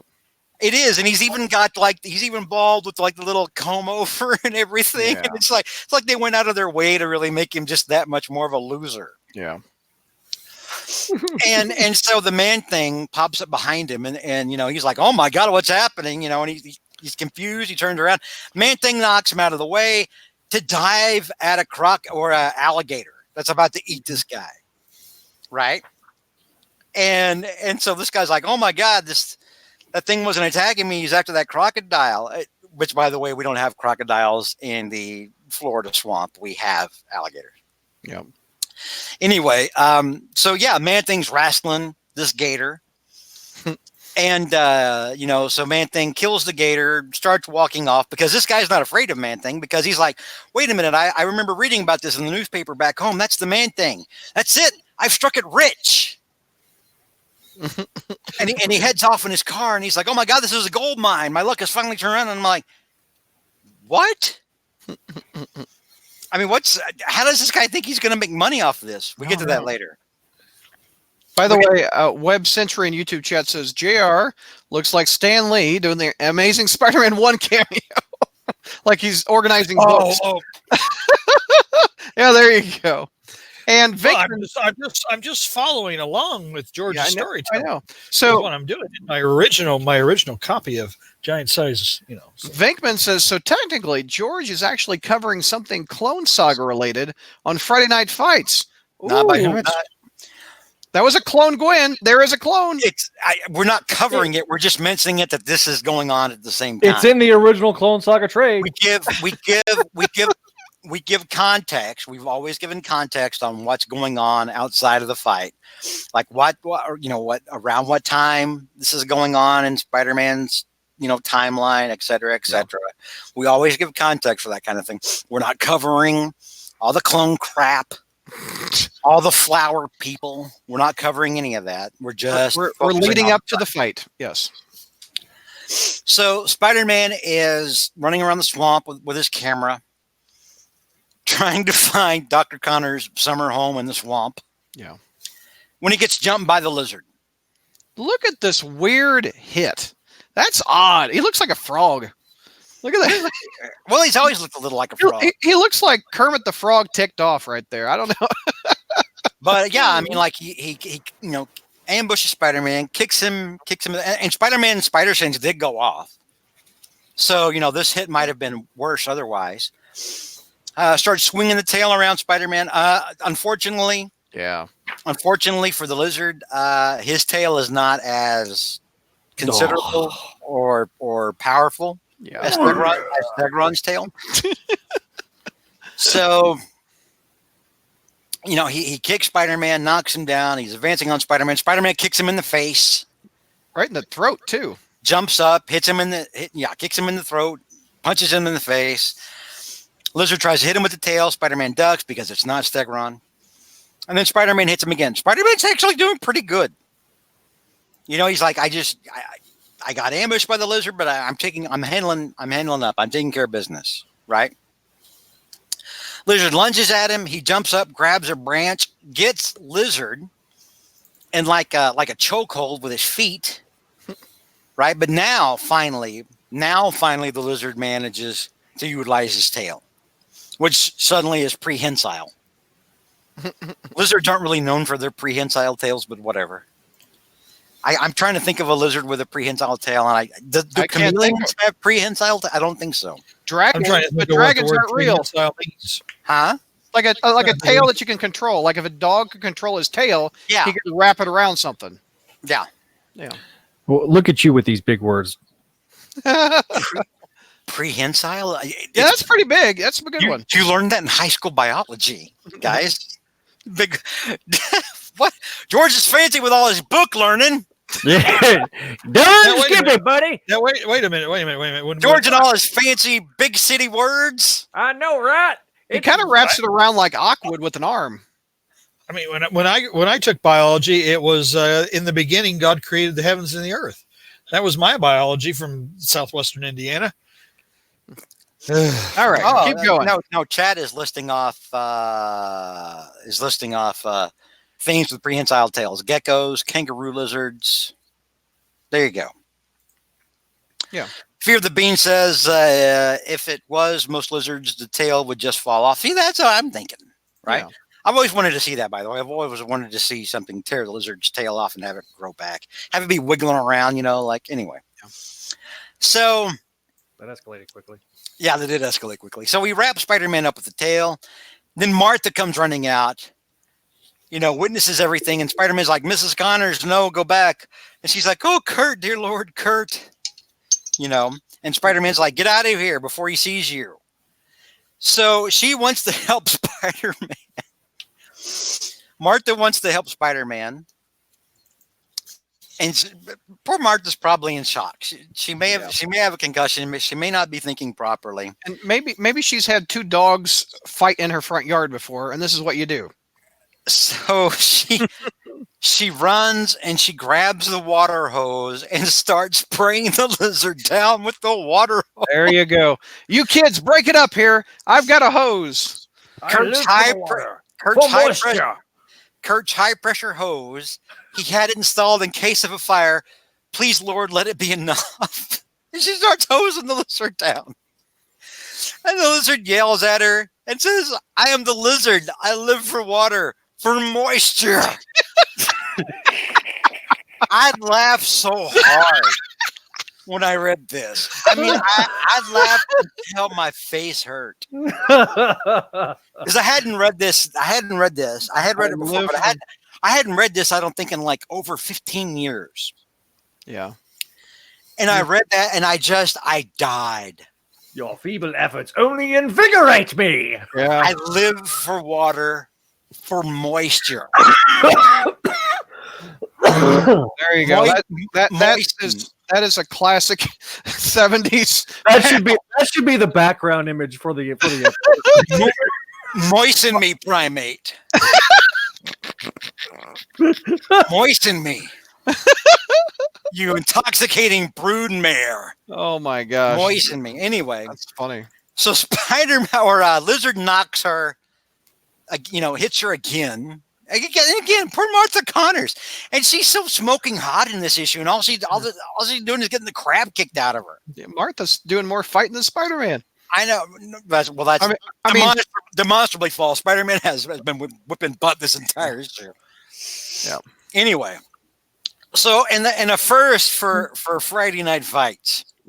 I've never seen this move. I've never seen it before or since. Yep. Get ready. Spider-Man bites the lizard. Now, he bites him on the tail, literally bites him. Chomp! We have to consider Spider-Man has the proportionate speed, strength, and agility of a spider. So this is not a normal bite. This is a spider-infused bite. It's a super bite. It made me wonder how much PSI really makes me wonder. how much what's the pounds per square inch on Peter's bite right now when he's hitting the tail, because he bites the lizard hard. Here's the thing, remember, lizard has shrugged off bullets before. because he has tough hide, he has very thick hide. He has shrugged off bullets before. He is able for Spider-Man to punch him without, to the point where Spider-Man has to hit him several times to knock him out. Like he's resistant. He has a tough skin. And so I'm like, how hard does Spider-Man have to, how much PSI is in Spider-Man's bite? So I actually did some research. Oh, wow. Nice. I started looking at different animal bites from around the animal kingdom. A lion, right, like an African lion, has a bite force of about 650 pounds per square inch. All right. A tiger is 1,050 pounds per square inch. Grizzly bear is 1,200. Gorilla is 1,300, which surprised me. But then again, the gorilla's probably got a smaller mouth than the grizzly, and it's probably a lot more focused. It's concentrated in a smaller area, so it made a little more sense. Gorillas are actually very powerful. Chimpanzees are very powerful. If you're in the room with an adult chimp and an adult chimp decides you need to die, you're probably just going to die. Sorry to tell you. And you guys are like, wow, what a segue, George. Oh, Planet of the Apes. I mean, a hippopotamus, which can tear through a boat. Oh, I wouldn't want to get bit by them. 1825 PSI. Wow. Alligator, 2125 PSI. Nile crocodile, 5,000 PSI. Killer whale. Ooh, can you imagine getting bit by a killer whale? Oof. Killer whale, at least, it is theorized at least 19,000 PSI. 19,000 pounds per square inch. Of course, killer whales eat sharks. So it made me wonder, where is Spider-Man? Where's Peter Parker's bite? Yeah. on the PSI scale, and I'm going to say it's probably somewhere on the bottom end of that, probably somewhere around the line, probably about 650 PSI. That's a strong bite. I bet it's probably around there. That's Okay. absolutely fascinating. Yeah. So yeah. Look what happens to the lizard once he's bit. Ah! Yeah, lizard freaks out next to the, and again, how smoking hot is Martha there? Right? Right? Even knocked out, she's like, hey. Yeah. It's like Ross Sanders looking for an excuse to draw unconscious hot Martha. You know, he's like, please, Yeah. I need more excuses to draw Martha in this Well, it's hot in Florida, you know. top, right? Yeah. So yeah, Spider-Man bites lizard. It is super effective. Lizard freaks out. He lunges at Spidey, and Spidey webs up his hands and his feet to like Tree of Woe style from Conan, right between like two trees, like just completely suspended. Meanwhile, our suicidal loser from earlier. Oh, Right. the fat sabertooth? Oh no, the other guy. Okay, got it. Yeah, the other guy that's going to kill himself Yeah. is watching the Man Thing. You know, Edmund, or is it Edward or Edmund? I don't know. It's not important. Arnstead. Yeah. It's watching Man Thing as Man Thing trudges through the swamp. He sees more more alligators start to reel their heads out of the water, and he starts to notice that he's not attacking them, but that all the creatures of the swamp, alligators, snakes, jumping lizards of some kind, they're all kind of going in the same direction, including Man Thing. And he notes as if they're being called, right? Mm. So suddenly Spider-Man and Martha, Spider-Man's checked on Martha, made sure she's okay. She's come to. And she screams because she sees Man Thing plowing through the trees. Spider-Man's like, the Man Thing here? And I'm like, yeah, how shocking. It's almost like it's the whole point of you being in Florida. Where's your camera, Peter? You know? But then they notice the army of reptile life coming in behind Man Thing. And Lizard starts yelling, basically he's like, they're entering my mental command. They're here to free me. And I'm like, how does his ability to control reptiles, how is that interacting with Man Thing? I don't get that. He does have the limited ability to control reptiles, but Man Thing isn't reptile, he's plant. Yeah, that's kind of odd. So I don't really understand that part. But of course, this is the early 70s, and it's not like anyone cared. Yeah. Well, it's swamp, it's all science, it's We just, don't got to explain it. It's a swamp. We don't have to explain it. Yeah. Why are there so many Man Things? No, stop. Oh, sorry. It's a swamp. It's Kermit. So Martha runs back into the house as Man Thing is apparently commanded by the lizard for some unknown reason to attack Spider-Man, and he does, and it is pretty effective. He hauls off and hits Spider-Man, and he hits him pretty hard. With a Barop Yeah, Spider-Man rebounds off of a tree and kicks Man Thing. Comes back and kicks Man Thing. Of course, Man Thing is made of very dense plant and is able to kind of it's like a wet kind of body. Remember we talked about this before? Like it's what makes him. I think it was Marvel Team Up 122 that you can kick right through him. It's not effective. Right through him. It's not going to hurt him. Yeah. But Spider-Man lands a hit on him. And while Spider-Man and the Man Thing are going toe to toe, some snakes slither up and manage to free the lizard. Mm-hmm. Yes. These MNF snakes on this swamp. Sam Jackson's not in this one. While Arnstead is closing in on the swamp to find out where the Man Thing went. It was funny because earlier, and I should have mentioned this earlier, because I mentioned this before. It's like I was like, Arnstead's like, "Ooh, I've hit a gold mine." I'm like, "What are you gonna do?" Yeah, like I don't get it. I found the Man Thing. I'm rich. What is that? What? Yeah. So maybe that's the equivalent of like the Loch Ness monster or Sasquatch or whatever. the guy's in Florida. He was going to kill himself in Florida, And so when we see him again, when he's watching the Man Thing, he's like, all I have to find a way to do is to knock this thing out and get it into the trunk of my car and get it up to New York. I'm like, oh, is that all? That's a nice little plan you got there, buddy. Right? Genius. And then suddenly you're like, this dude contributed to the gene pool. I mean, we know he has a daughter, right? Anyway, Yeah. What are you trying to say, George? I'm saying it's probably pretty the, bad. the guy's dumb. Yeah, Worthless. this guy's kind of stupid. You see why he lost the company. He's like, all I have to do is knock out the Man Thing and get him into the trunk of my car. Oh, is that all? Yeah. So he comes into he comes to the swamp, gets into the clearing. He goes like, "Good Lord in heaven, what have I stumbled into?" Because he sees Man Thing and Spider-Man fighting. He sees a half-naked woman running around looking hot, screaming.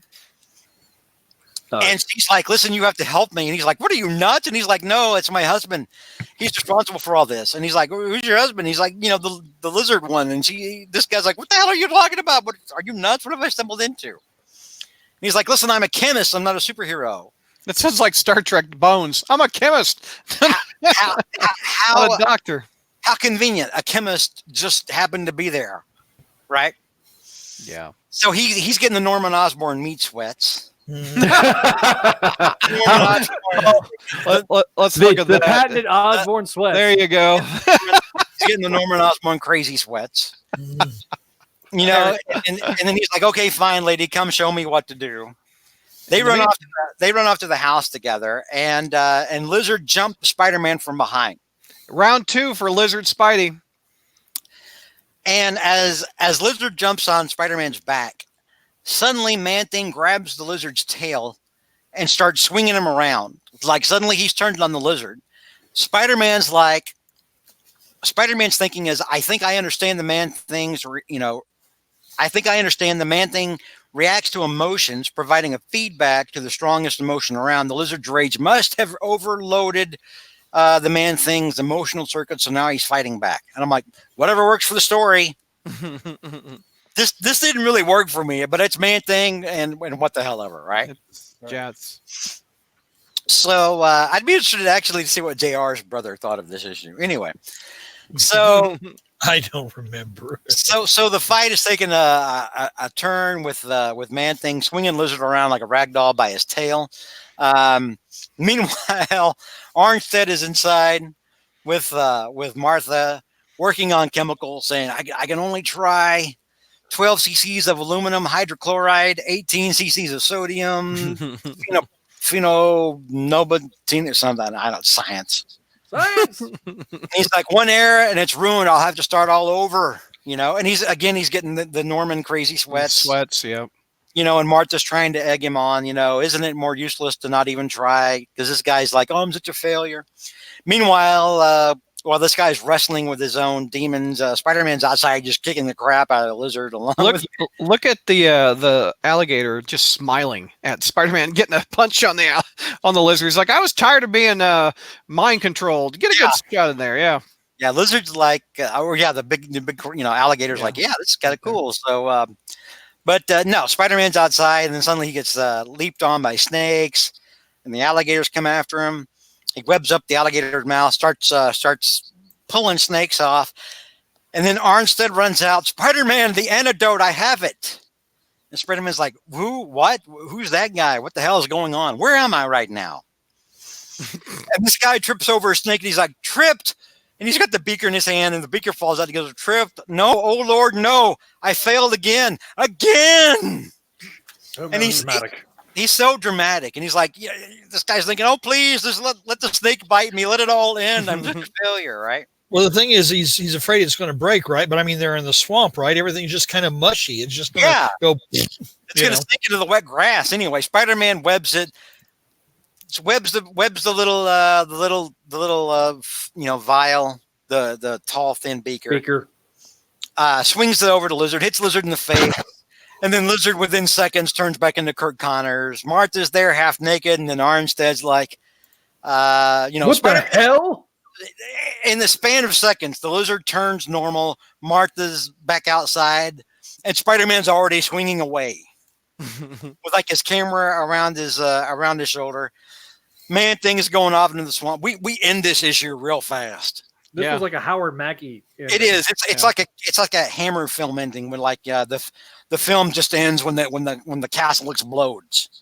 And then the climax, and you're like, okay, I guess it's over. So Spider-Man's webbing away, and Arnstead's like, my life is starting all over. It's starting anew. This is the corniest ending of all time. My life was over. Now It's some very kind of contrived. systems for me. Okay. Anyway, How do we rank this fight? oh no, yeah, easily Spider-Man, Decision Spider-Man. Yeah. I mean, even if this guy hadn't brought in the antidote out to Spider-Man, Spider-Man would eventually have just beat the crap out of the Lizard, until he got knocked unconscious and turned back into Dr. Connors. You know, and Man-Thing was not even a factor. Like Lizard managed to knock Man-Thing over at one point, and then Man-Thing just gets up and gets kind of bored and walks back into the swamp. I think the most memorable aspect of this fight Is Martha being no, hot. Yeah. the chomp. Yeah, the spider bite, as we call it, is We've never seen that before. it is very it's very memorable. I've never seen a spider bite before this or after this. Have you, JR, historian extraordinaire? Has No, Spider-Man no. ever chomped a villain? I don't think so. Okay. So for the record, this book takes place between Amazing Spider-Man number 546 and 547. What? 546. Or 147. 146. What are you talking about? Don't listen to Zach. So we're over in Straczynski land? What? No. 146 and 147. got it. According to the original Clone Saga trade. There you go. This is why this will be the last time we hear from Zach on this. So let's go through some YouTube comments. McNulty says, so the only thing Man-Thing did was grab some tail. No, Man-Thing managed to hit Spider-Man at least one really good time. Yeah. Fear the Bean says, well, if he gets Man-Thing out of the swamp, Man-Thing will get weaker, but I doubt the car would last that long. So Yeah, the car would dissolve, wouldn't it? the car would dissolve, yeah. No. Unless the only way the car's going to dissolve it is if the car knows fear. I don't know. I've had some scared cars. So unless the car's a transformer who's just freaked out from Man-Thing, it's not going to work on the car. That's how Man-Thing's burn works. You have to be afraid of the Man-Thing before the Man-Thing. You know, in the current issue of Avengers, there's a version of Man-Thing on Blade's shoulder. So it's like an offspring of Man-Thing. So Blade is walking around with Man-Thing on his shoulder, which is kind of funny. Anyway, And I'm going to pick up Avengers real quick. anyway, Blade is an Avenger, by the way. What? Let's see. That means everybody's been an Avenger at this So point. Peter, Fear the Bean says, so did Peter get fired for forgetting to take pictures? I'm guessing he did take pictures afterward because he had his camera when he was in the swamp, and he had his camera when he's watching, like before he watched Man-Thing walk off into the swamp. Yeah. I'm guessing he got pictures at some point. He better hope he did. Yeah, because You flew him down there. yeah, Jason. I mean he got put on the expense account. Web Century says, so this is one of the rare times that Billy's attack wasn't used to beat the lizard. Yeah, no doubt. Here's Billy. Yeah. It's like Simba. No. Oh, that's my son. I'm going to, yeah. There you go. Vinkman says the two most memorable things about this issue is Spider-Man biting the lizard and Martha Connors running around in a belly shirt. And Pretty well. And looking very attractive, if I might say. Yes. And the only appearance of the Gwen clone outside of Amazing Spider-Man. Okay, great. Really? That's the last we're talking of clone crap on my segment. We're done. No more clone stuff. So, JR, did you like this No issue more that flour? you had to ask for an extra quarter to buy it back in Well, 75? I was glad I had it, because it was a giant size Spider-Man number 5. It's again, you got to remember too, back then, I think this was even before, I think Spectacular was out now, but back then, when we didn't have It wasn't. 76 is when Spec came out. Okay, so yeah, this is we grabbed any Spider-Man title we could. I mean, we didn't have 4 monthly Spider-Man titles plus Miles Morales Spider-Man and Gwen Spider and Silk and all that stuff. So I'm just excited to get a big old Spider-Man comic. So in this Kirby year, hand. did these replace the annuals? We see it, Zach. We see it. Did these replace the annuals? No, it was really really what it was a giant size Marvel team up, more or less. Yeah. No, it really didn't replace anything. So you get 2 giant size issues around this time. So you would get like an annual one year, and then the same year you'd get a giant size issue, if I remember correctly. Well, the giant size came out 4 times a year. Oh, they did. Okay. Yeah, but they didn't last long. I mean, it was like it lasted. Number 6 was the last one, and that was a reprint. This was the last original story. Oh, I'll be. So, George, was this one of your favorites back in the day? No. No. Okay. All right. I mean, I'd read this before, and when I read it again, it's like I read it for the first time. Mm-hmm. I mean, it's like not that memorable. Yeah. That's how much the fight stuck with me. The three things I'll remember from having read this issue again was the lizard's moisture fetish, how hot Martha was. Yeah, This is probably the hottest Martha's ever been depicted in the comics. it's by the true. way. I dare say so. And then number 3, the spider bite. The spider bite. What? Which had me researching animal bite PSI. What is a spider bite's equivalent? If I don't know, like a spider bites and like a tarantula biting like a mouse or something. I wonder if you can relate that to PSI or whatever. I don't know. Well, it had to be proportionate because it had to be a spider the size of a man. Right. So you can't. I'm sure some egghead out there will be able to do the math on that. That's why I'm just going to say, for safety's sake, screw it. We're going to say it's probably like on the low end, like a lion. Yeah. If you're one of those eggheads out there and you want to actually do the math, you can always send an email to crawlspacemail@gmail.com. And then Zach will cover it on his upcoming Zach covers things that suck segment. I was trying to be helpful. He was. All right. I have an answer. Fear the Beans. Fear the Beans asked, What did he say? if Peter got fired. Well, he didn't get fired, but in Amazing Spider-Man number 147, when Peter comes back from Swampland and reports to Jonah, Jonah says, "No pictures? None? Let me refresh your memory, Parker. We paid your way to Florida so you could photograph the Man-Thing, not to give you a free vacation." Oh, so Parker, I've heard about your problems, but I'm a businessman, not a philanthropist. I'm going to make you pay me back for this Florida fiasco, Parker, if necessary, out of your hide. Well, he should have at least brought Jonah pictures back of Martha. Wow. He hadn't met his wife yet, had he?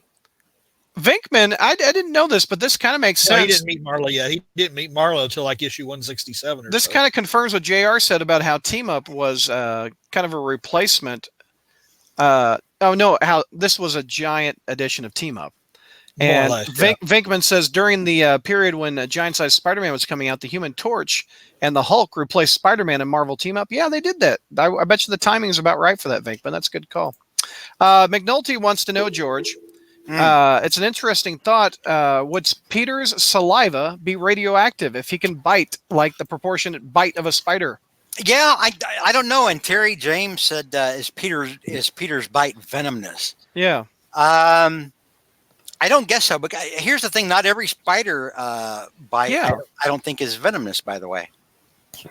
Well, they don't like a snake has venom pouches or something in their throats or something. Not every snake is venomous. Oh, I know, but in order for Peter to be venomous, he would need like something like venom inside his throat. You would think that he could. You know what? Spray. I bet that's different. Because I'm trying to think now of like a non-venomous spider, and I can't think of one. I think Daddy Longlegs. No, Daddy Longlegs still I think makes a web and eats stuff with venom? still webs. I think it just kills things like normal. All right. We have something called Google. I'll Google non-venomous spider. Non-venomous spiders. Wow. I don't know. It would depend on whatever spider it was. Do we know what kind of spider it was that actually got No, I got don't know. was If no. anybody would examine it, it would be Straczynski, because he looked at that spider a lot in his stories, with the totem and all that stuff. I mean, based on what we know of the spider that bit Peter, I would say it's actually venomous. Yeah, because something was transmitted Yeah. to him. Yeah. All right, so that was a pretty fun fight. It was memorable for the move alone, the spider bite. I think that we're still talking about that spider bite, George. So good fight in November. Awesome. Any final thoughts, George? No, we're sad to see Zach. Say goodbye to Fight Club forever. And by sad, I mean go away. No, you're welcome anytime, Zach. He's just being rude. On JR segment maybe, but not on mine. We're done. So Zach's first segment of Things That Suck, George will be the first guest. Oh! See, I stuck up for Zach on that. There you go. It's buddy. about time. It's only taken Oh, 13 I years. dropped off the call. I felt like Matt Murdock defending you, Zach. If you're not going to fight for yourself, Berryman just did the whole. I'll help you Thank out. you, I mean, thank you, screw you, bye. Oh, that's funny. That's funny. Oh, wait till Not he comes funny. back. I'm gonna have to go buy him a case of beer or something. Oh my gosh. Some Lone Star So while beer. he's gone, let's talk about the bonus features on the Far From Home Blu-ray. We've got an all-new short called Peter's To-Do List. Mhm. Yeah, We great. have Basically all the unused footage that they put Yeah. in that re-release. Yeah. we have cast bloopers. That ought to be pretty good. That'll be fun to see. We have some deleted scenes. We've got stealthy Easter eggs. Far, far, far from home. Special feature. Suit up. We've got Fury and Hill. We've got Thank You, Miss Parker. Ooh, thank you, Miss Parker. An in-depth talk with Marissa Tomei, probably. And much, much more. So there you go. That's what's on the special features of the Far From Home Blu-ray that just arrived in my mailbox today. So No, we didn't. Terry James wants to know if we discussed Spidey being in the MCU after all. I approached Brad about that subject, and here was the response Oh, I no. got. Brad, I said, Brad, shouldn't we do like a little news segment? And Brad said, nah, I'll save that for a news show and review show. Maybe next Sat we can do that. Well, first of all, JR, if you would like to stick around till 2 in the morning, No. we have been on the line since 8 p.m. and we have done 2 Friday night fights. It wouldn't take an hour and a half to talk about that. I know, but I want it to be its own show mixed in with other news. I mean, we could answer it for like the people who showed up here. All right. Yes, we can answer. We can talk about that. So What? As we talked to Berryman Suckett Joyner. By the way, while you were gone, George, in your honor, I read the special features on the Blu-ray while you were gone, so you don't have to hear about that.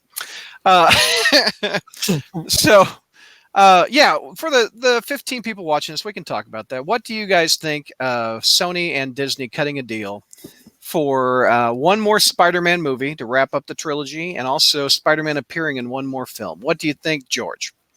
Here's the thing.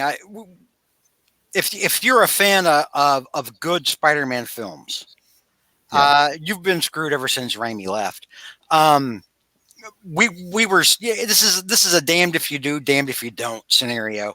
If Sony had maintained the character and it had left the MCU, we were going to get continually, worse films. That the quality of the filmmaking was going to continue to decrease.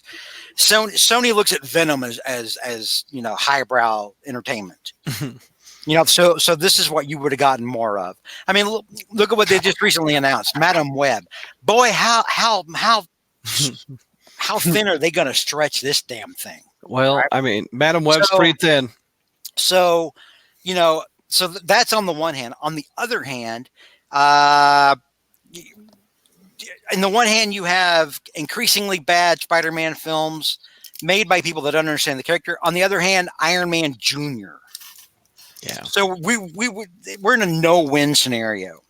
We were screwed either way. But if you're a fan of Iron Man Jr., this is a time to rejoice. Bottom line is, someone at Sony, and it makes me wonder if they finally bowed to all of the boycott talk. I mean, because they have been getting, I mean, just excoriated on social media and across the internet. You know, hashtag boycott Sony, all that. I mean, like, they have really been getting hammered. Brad, are you even listening to me, or are you just eating candy? What are you doing? I'm trying to open my Blu-ray. I'm sorry. I'm sorry. I'm listening.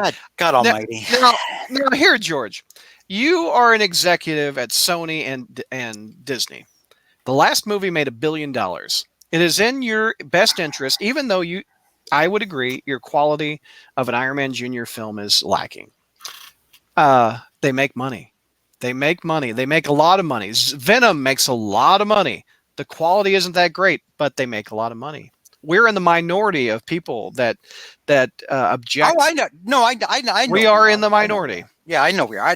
I gladly accept that, because if liking Venom means being in a minority or being in a majority, then I don't ever want to be part of that majority ever. Yeah. Anyway, but no, it's like, it makes me wonder if somebody at Sony, if somebody, let me fix the camera there. Oh, more. Now you're in focus. There we go. There. If somebody at Sony, didn't pull somebody else aside and be like, you know what, we cannot do what they do. Yeah. We don't have the same infrastructure in place that lets them make these things for a lot less money than we do, and make more money off of it than we ever did without their help. We cannot do this. So it makes me wonder if, like, they bowed to pressure, or if somebody internally said, listen, it is better to stay in the MCU and take 75% instead of 100% of a much larger box office intake than it is to take 100% of a much smaller box office intake, because we're no longer part of the MCU. Right. And eventually somebody finally realized, Some bean counter. Yeah. some bean counter probably said, yeah, we stand to make more money at a lower percentage by staying inside the MCU. More likely, it may have been the chairman of Sony itself. I mean, if you're talking about that, because he's the one who made him do the first deal in the first place. I think JR's right. I think it was an executive at Sony, at the Sony, parent company level. Who What are you going to say, Zach? So I've reached out to some people that I know that have a little more inside knowledge than I do. This was Disney's fault. Disney was the one that came to Sony and said, we want to do this. I honestly believe that Disney hates any type of bad publicity, as you've said in the past there, Berryman. And I think that equally, not as much as Sony got the blame for it, but there was quite a bit of blame on Disney's part. There wasn't hashtag blame Disney. There was hashtag boycott Disney. But I think that they realized but what I'm saying is I think Disney realized that because they were so closely associated together, that it was also going to hurt their bottom line long term, and it was in both sides' best interest to come up with the deal. I think Sony was far more willing to negotiate than Disney was. No, because in this grand scenario, Disney and Marvel didn't need Sony, right? At all. Marvel absolutely needs Disney. So Sony needs Disney, but Disney does not need Sony. So what was released in the press release was that they came to a deal to do one more solo Spider-Man picture, and he can appear in one more Marvel movie. So the question to the panel is, what is that next Marvel movie that Spider-Man is going to be in? He's generally been in like the Avengers type movies. Civil War, for all intents and purposes, is an Avengers movie. And he was in Infinity War and Endgame. It makes me wonder if he'll be in the Doctor Strange movie. I think that one is going to be used to introduce X-Men and Fantastic Four. I really think. Secret Wars. Or Captain Marvel 2. Secret Wars. They're not going to do Secret Wars. No, the Russos have said they'd come back and do it if they did Secret Wars. I But you- think but this, you I can't do think Secret I Wars think without- everything in phase. Trust me, I think everything in phase 4 into phase 5 is going to set up Secret Wars. That would be so cool. I mean, don't get me However- wrong. I would love to be wrong. No, on that, Are they going but to I don't- introduce I each don't other? believe that's true. Are they going to stare at the camera and say, "Hi, I'm so and so"? George, this will blow your mind if Spider-Man it. on screen kicks the X-Men's butt. It's That either- will blow your mind. We're not. It'll either be Secret Wars or Avengers versus X-Men. Ooh. Yeah, I don't. That's too Civil War. We've had that crap. We've already had it. I don't I'm disagree. done. I'm done with hero versus hero stuff. I I'm done. suspect that it will be an Avengers movie. Unless Thank you, McNulty. unless it's Spider-Man kicking the crap out of the X-Men, I'm done with hero on hero action. Yeah, McNulty has made a pretty good point. When you look at Marvel Stage 4, Disney needs Spider-Man, who they clearly want as their mascot post Iron Man. Yeah, Phase 4 looks anemic. Phase 4 Phase does not 4 look looks like strong. Axel Alonso somehow threw up on the MCU. All right, George, I thought Because- you were because- excited for because- Shang-Chi on No, screen. no. Listen. I'm looking. You love forward- Shang-Chi. I'm looking Shang-Chi. forward to see what they're doing with Shang-Chi. The Eternals, not so Yeah, much. no, not the Eternals. No, the Eternals is like, listen, we number one, we screwed up with the Inhumans. Number two, let's screw it up even further and make it as let's really ratchet the social justice quotient up on this thing. That's my point. Is that Yeah. everything is about the social justice? In Yeah, this entire everything. phase. I mean, like, I'm somebody who likes the Eternals, and I looked at that and I'm like, this is hot garbage. No, I'm done. I think Um, people are really waiting for the Fantastic Four and the X-Men. Yeah, they are. Phase They are. 5. And if Marvel was smart, they would find a way to get that in there much sooner. Yeah. I They agree. really. JR, what do you Is think? anybody really wanting another X-Men movie at this point in time, though? After the last couple, I mean, after Apocalypse Well, and I Yeah. didn't hate Apocalypse. I did. Yeah, but you I like hated things it. that suck. The Suck it, Berryman. what It's what true. I really do think the talk is, and again, George will question all rumors, etc. But there's talk of how they introduce Wolverine is a Hulk versus Wolverine movie, No, and my Brad- God, would I love Brad- to see that. Brad, there's talk. None of that can be official. Would that be nice to see a Hulk versus Wolverine movie? No. I would love that. No. No, you don't want that. Why? Because I want they've- ticked off, they- not smart Hulk. they Wait, have- where did you read that? Cosmic Book News? I was just going to say probably. Here's the thing: people would maybe people would be interested in a Hugh Jackman versus Hulk movie, but not, Wolverine, whoever. I actually I've heard the guy that played Kingsman. I can't remember his name. I don't look forward to the guy that has to replace Hugh Jackman. That No, that's I don't perfect. either. I don't even know that they're going to bring in Wolverine right away. I think they may just focus on the original X-Men, Yeah. Mm. the I original think so. 5, and establish them for a little while before they bring in. Because listen, if you do that, if you bring in the core, the first 5, right, and Yeah. have that be your group, and then have that be your group through like a phase or two, then you can bring in the all new X-Men. Suddenly we got Colossus, suddenly we got Wolverine, suddenly we got Storm. People are like, oh my god, and before you know it, it's been 20 years Right. since the last X-Men. Since we last, 15 years since the last time you saw them on screen. To me, it would seem to make more sense to put their resources into redoing the Fantastic Four, because Yeah. everybody can say we haven't seen a good. We haven't really seen good a good Fantastic Four, and people Unless are we saw the hungry. for it. Incredibles. Yeah, The Yeah. Incredibles is a Fantastic Four But movie. I just, to me, this is one reason why I'm not rich or anything, but I would let the X-Men just marinate for a while. I just don't Yeah. see any need for an X-Men movie. There needs to be. You don't want to make the mistake that Sony made, which was rebooting the X-Men too soon. And you know what? And here's another possibility. Is like what is that other what is that other film that Spider-Man's gonna show up in? Deadpool. I'm about to say the best thing to do would be throw up Deadpool. Oh, I don't want Deadpool that. and Spider-Man. I don't want that. I don't like those two together that much. But Brad, Because there is Spider-Man ends up being the freaking- straight man.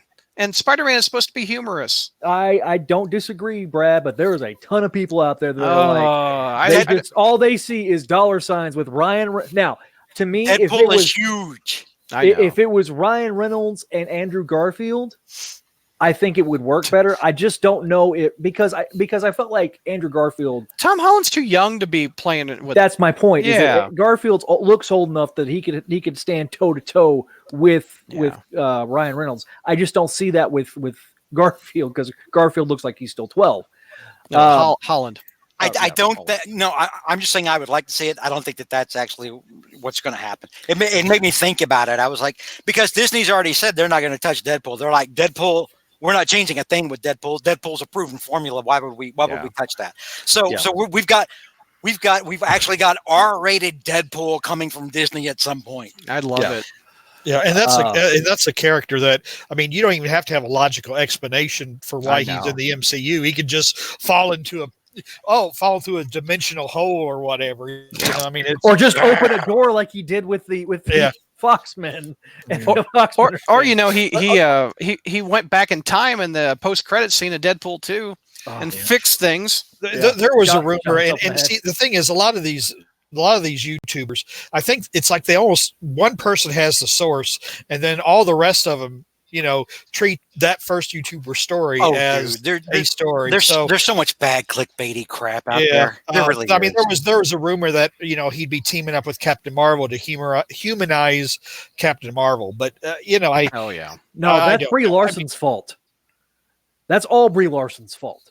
Brie Larson, because Brie Larson has been a disaster on every single bit of the Avengers film junket. But whose fault? Whose fault is that? I mean, yeah, it's easy to blame. It's easy to blame Brie Larson, but why didn't they get somebody like Katie Sackhoff or something like that? Or a Patricia Helfer or something. I mean, why Brie? I mean, that's the fault of who hired her. I think she's fine on screen. She was fine on screen. I don't have a problem. And here's the thing: at the end of the day, that's all I need her to do is be on screen. Because I mean, like Mark Ruffalo, I'll watch him be Hulk of the livelong day. Outside, off screen, he's crazier than a sack of cats as Hulk. Right. I mean, I don't turn to the rest of them. I look at the rest of them as actors and actresses, and I look at them the same way that I would look at like a dancing bear in a circus. And I'm like, dance for my amusement. That's all I need them to do is act and be convincing superheroes. Who gives a crap what vapid celebrities say off screen? I don't. No, but I mean, if she's stiff on screen and didn't, I mean, who's that? Who's the fault of that? That's the fault of that's the director because she's fine. I as a Carol fan, didn't see the movie, so I didn't have a problem with it. I mean, I thought she was much better in Endgame. Her own movie was not well made. It was kind of. Hey, here's the thing: her movie, Captain Marvel, it's better in the beginning and a little bit of the middle than it is from the middle onward. It gets boring in places. It gets slow in places. Yeah. But I mean, she's good in it. But the movie itself overall is not well made, and it still made $1 billion. Yeah. So look, I was concerned going into that one. Like I was like, because like all the trailers and stuff like that, she didn't seem like a very likable character. And then when I watched the movie, I was like, okay, I'm a lot more on board with it. I just think I think the way she was depicted in Endgame was a lot better than her entire film. Yeah. But I also feel like that the character in Endgame was the more fully realized Carol, and unfortunately, what's funny is they shot the Avengers stuff before her film, is what I understand. But my point is that it was all about establishing the origin. It suffered from origin story syndrome. Yeah, but then again, Endgame was directed by the Russos, right? I mean, Captain Marvel. I don't even know who directed Captain Marvel, but and to be honest, the Russos use Spider-Man better than what's his butt? John Watts. Thank you. Yeah. Well, here's the thing. All he's doing is directing them. I mean, he's giving. The problem is the writing. Mark Watts is giving Disney John Watts, pardon me, is giving Disney and Marvel the film that they want. Right. The writing. The problem is this. Well, I mean, let's be honest. The problem is Feige on downward. The problem is the vision from the get go is the problem is that it's a the Spider-Man movie in the MCU, it's an MCU movie starring Spider-Man, not a Spider-Man movie in the MCU. And there's a difference between the two. The difference is that the focus is not on Spider-Man, it's on the MCU as opposed to being focusing on Spider-Man. I agree on that. Yeah, I mean, I don't disagree with that either. I was kind of like I watched your guys's video or whatever, and I was I'm kind of agnostic to the whole thing, but I agree with George. I'm rooting for Spider-Man. I don't root for Disney or Sony. I'm rooting for Spider-Man. But I would say, are you talking about the Far From Home review? Is that what you're talking about? Uh-huh. No. The Sony Disney breakup. The Sony Disney debate. Okay, yeah. JR's like me. JR realizes we were damned if we do and we're damned if we don't. Yeah. Right. I will tell you, though, I don't want to see a Sony Spider-Man movie because I have no faith in Sony. I mean, after that cluster F, that was amazing, Spider-Man 2, and then the way they've tried to build this universe, and then Tom Rothman being CEO, when Tom Rothman's legacy precedes him. So it wasn't that I, was Disney. It was like I have no faith in Sony. No. Yeah, so I think that was. I would rather see. I mean, I would rather see Iron Man Jr. than anything Sony comes up with. And Vinkman asked earlier about my thoughts on Iron Man Jr. Far From Home because I haven't. I haven't actually. I never got to talk about it because by the time it came out, I wasn't able to talk about it. Yeah, I'm kind of curious about this too because you have been the biggest enabler and apologist for all of this crap, for all of the Iron Man Jr. crap. I remember Vinkman. I remember when we did Homecoming, and you were defending it tooth and nail, and so were you. So were you in some cases, Brad. So were you. Defending what? What were I defending? You were defending Homecoming. You were defending Homecoming. I liked Homecoming much better in this film. So here's the thing, because like I during all the time we reviewed Homecoming, I was like, this is not Spider-Man, and Zach was like, no, this is not a Stark. So I want to hear this now. Tell us, the Swedish. You put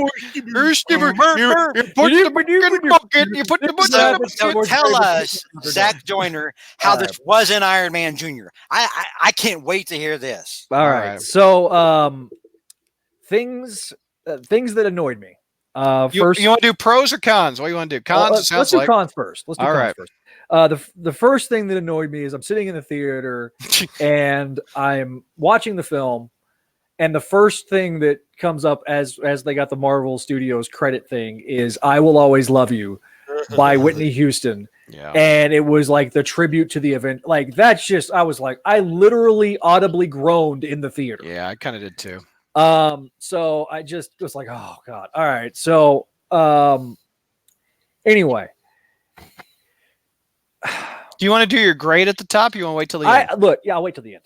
Okay. So that kind of annoyed me going in. So I'm like, all right, cool. So we're getting past this. They explain the snap and all that stuff. So I get that it was like an exposition thing because this is supposed to be the Spider-Man's the everyman type thing, and it's from the everyman's perspective. Okay, cool.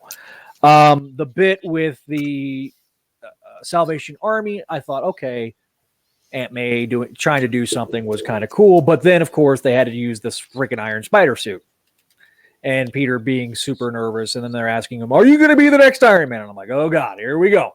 Yep, right at the top. Right at the top. All right, so we're going through the film.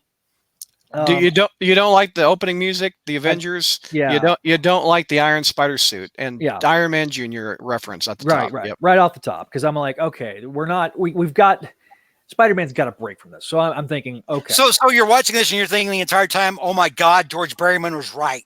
No, not yet. No, not yet. Not yet, but it happened at some point. You're like, oh my God. I'm not saying everything George said was right, and I've been a fool this whole time. No, I'm not saying that you were that at all. So don't twist my words, sir. You're starting to act like a member of Congress right now. Anyway, so like I say, I go through the movie. We get introduced to Mysterio. I thought the setup with so I'm getting into pros. Those were my two big cons off the top. The Iron Man Jr. and so we get into a little bit of Peter getting ready. I liked Aunt May knowing. But and I'll get back to that maybe in another con. So Aunt May knows. She packs the suitcase. They get all these little references right to Uncle Ben, but no mentioning of Uncle Ben. Just But a anyway. suitcase that they lose and they don't give a damn when it's lost. Yeah, Hate that was a big con out of I me. know that was a big con of yours. Oh, but hated that. I it didn't really register with me until I heard that. in Did the review. me? What happened to your luggage? I lost it. Whatever. It's It just got Uncle set on Ben's fire, I luggage. think. It's just Uncle Ben's luggage. Yeah. Yeah. But anyway, That. so she packs the suitcase. The stuff with the stuff at the airport is kind of cute. The stuff with the school stuff was actually not bad. I liked how they groaned at that they had to do midterms twice. That was kind of funny. I still don't understand why you made Betty Brant look like Gwen Stacy. That just never it just boggles my mind.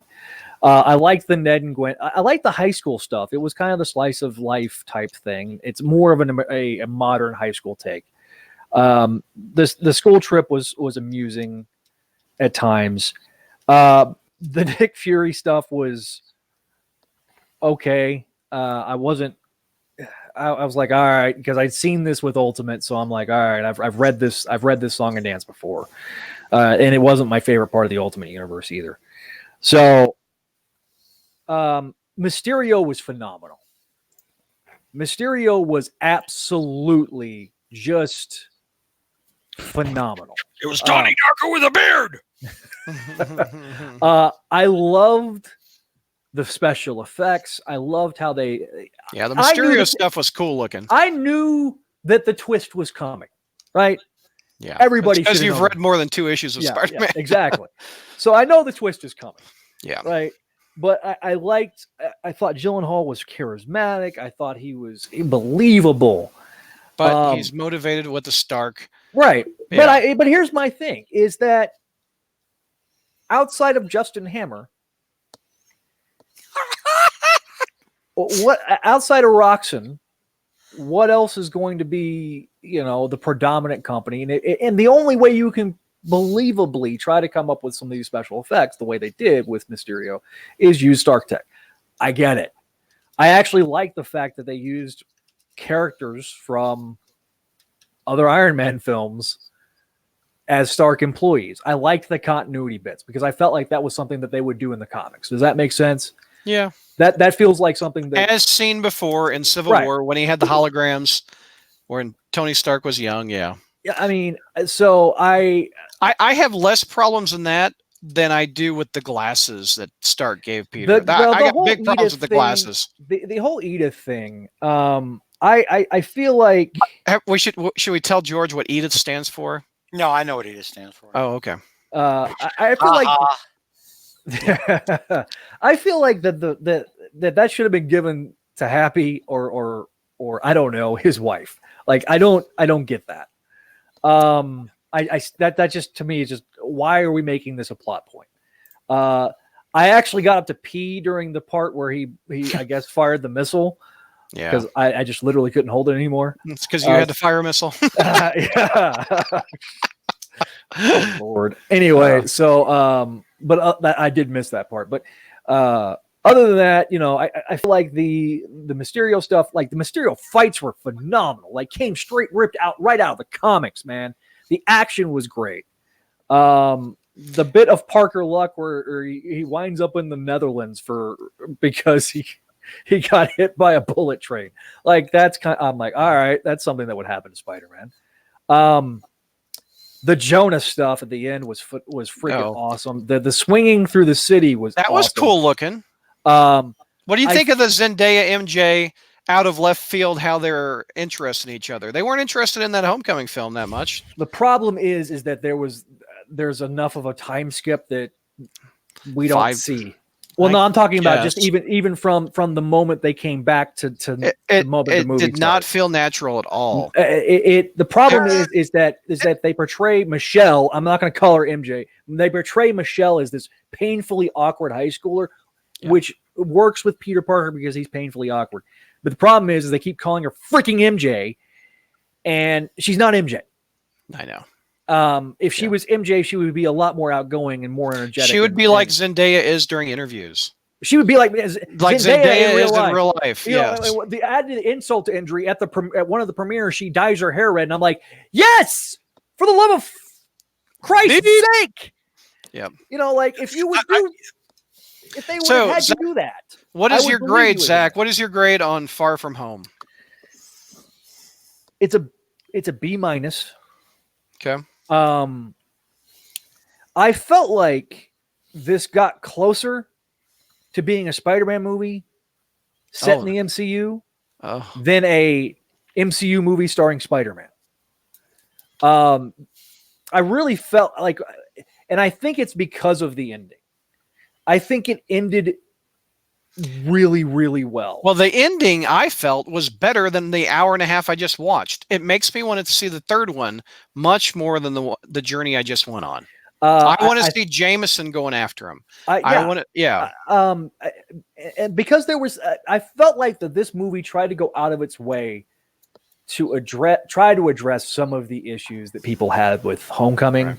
It didn't address everything, obviously, but I felt like this movie was taking steps in the right direction towards being an actual Spider-Man movie. But unfortunately, it shouldn't have taken us 2 effing Spider-Man movies to get to an actual Spider-Man movie. Well, you And know, at the end of Homecoming, when he rejected Tony Stark's tech, Right.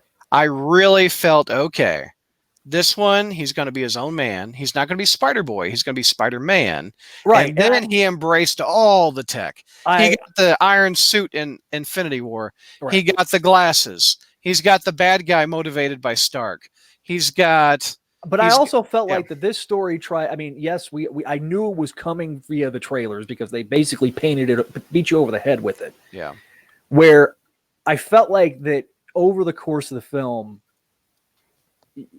you showed the weight of responsibility of being the Spider-Man of the world. And I feel like Peter's reaction is, I just want to be the friendly neighborhood Spider-Man.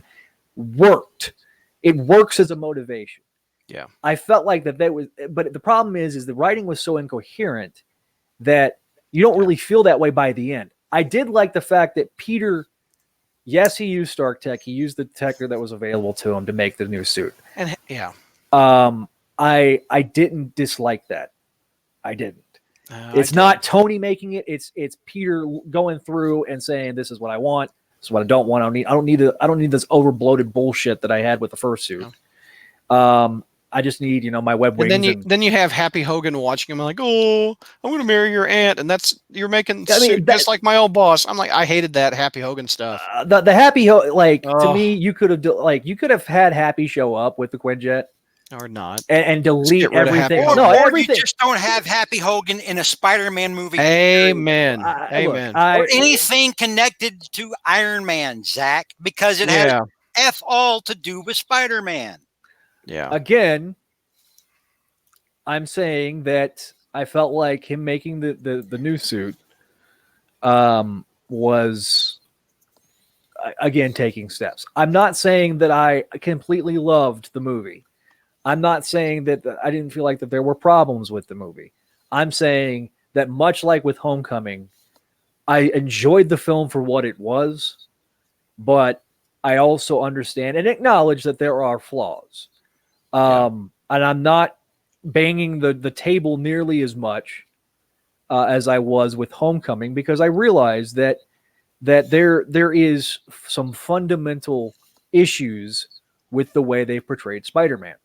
I feel like the problem was that we've spent now 2 films doing everything it could to not be a part of New York.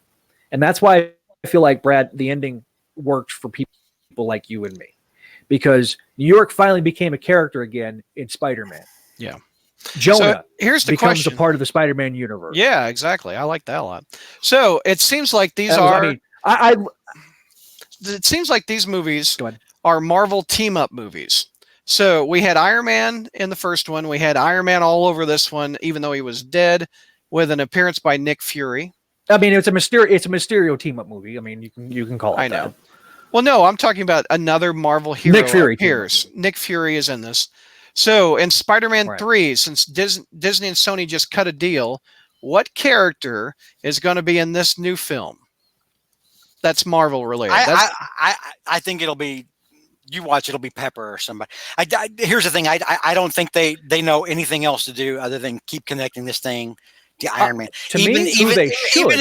Even if they try to try to differentiate the character from Iron, they'll still throw an Iron Man related character in here just to show the difference. And they'll be like, see, no, this is this Iron Man legacy character, and then this is Spider-Man rejecting it. And you're still putting Iron Man in my damn Spider-Man. Actually, who I think they should put in, if they're going to have to, if you're putting a Marvel quota in there, the person that they should put in there, to me, an opportunity would be to bring in Daredevil. So agree. Matt Murdock needs to defend him.